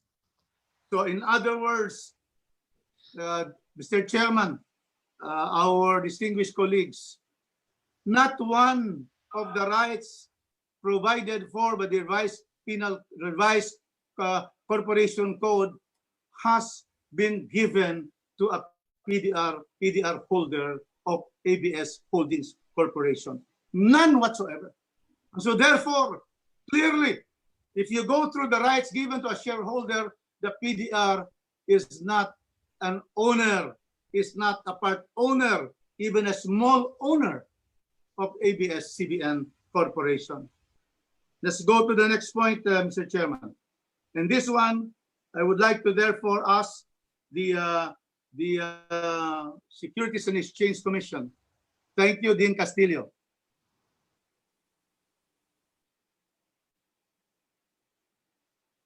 If Commissioner Amatong is still present. Please proceed, Kong Rufus. Nandiyan pa po si Commissioner Amatong. Thank you very much, Chairman Chico Alvarez. Thank you very much. Now, we have made mention about Gamboa versus Teves because some detractors are saying that Gamboa versus Teves, GR number 176579, June 28, 2011, is against the cause of ABS-CBN in its application. Do you agree that the Gamboa versus Teves case is against the application of ABS-CBN for a franchise? Your Honor, Gamboa versus Teves does not deal with PDRs and does not deal with a mass media corporation. So I don't think Gamboa versus Teves directly squarely answers the issues that have been raised in the case before the Supreme Court as filed by the Office of the Solicitor General. And of course, thank you. So Gamboa versus Teves has not put your rulings in approving the PDRs of ABS Holdings Corporation, correct? Not directly, Your Honor. If I just may, it just shows that we can also be wrong because Gamboa versus Teves said that our implementation of the definition of capital from 1991 to 2011, when the Gamboa decision came out, which had to do with the total capital stock, common voting and preferred non-voting, was supposedly wrong, Your Honor. And so, okay, yeah. Well, I accept your answer, Commissioner Amatong. Now, in Gamboa versus Teves, as stated by Congressman Lagman, since it is also in the in the realm of the limitations to foreign investments in certain areas in the Philippines, now could also be at the same time be discussed in relation to this. And it's very clear in Gamboa versus Teves, if you will agree, Commissioner, that the main ruling there is that these laws that we have on 60-40 and even this mass media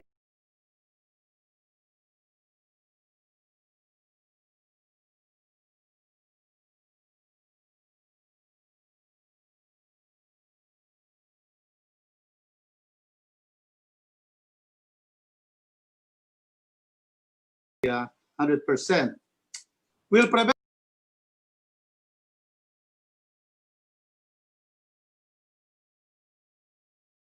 in 2019 or 1999 approve the application for the sale of PDRs. And of course, you have examined whether this has been able to comply with the Constitution. What was your finding in 1999, repeated in the application for PDRs in 2013 and released in 2014? What is your finding on that application? Your Honor, the SEC allowed the registration of the PDRs in both 1999 and the application 2013 was approved, or the registration was rendered effective in 2014. So in both cases, we allowed the registration. So in other words, it was very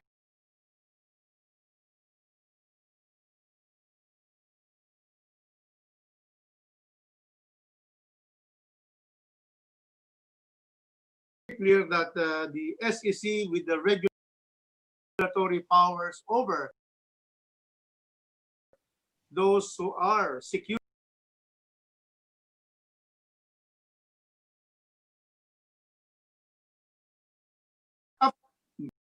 in fact, at the Gamboa versus Teves, a more recent case on April 18, 2017, that is the Roy III versus Herbosa, GR number 207246, also quite modified the Gamboa versus Teves on the issue of dividends, correct?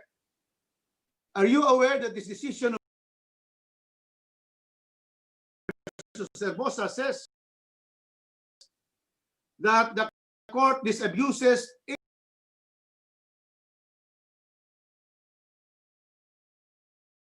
any notion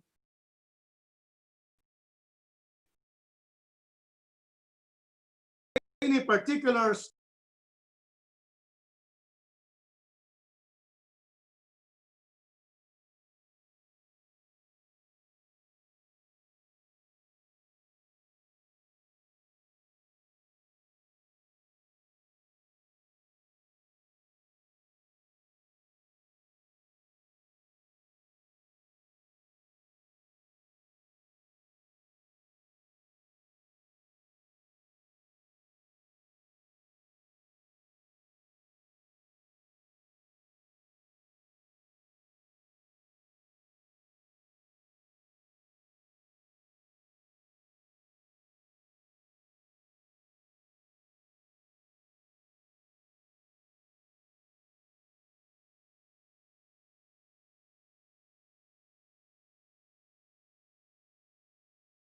now, and we, we would not want to preempt the Supreme Court, Your Honor.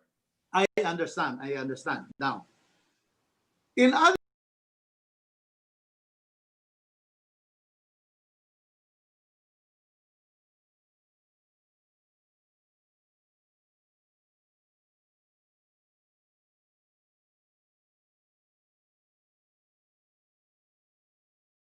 words, what the PDR's holders, foreigners,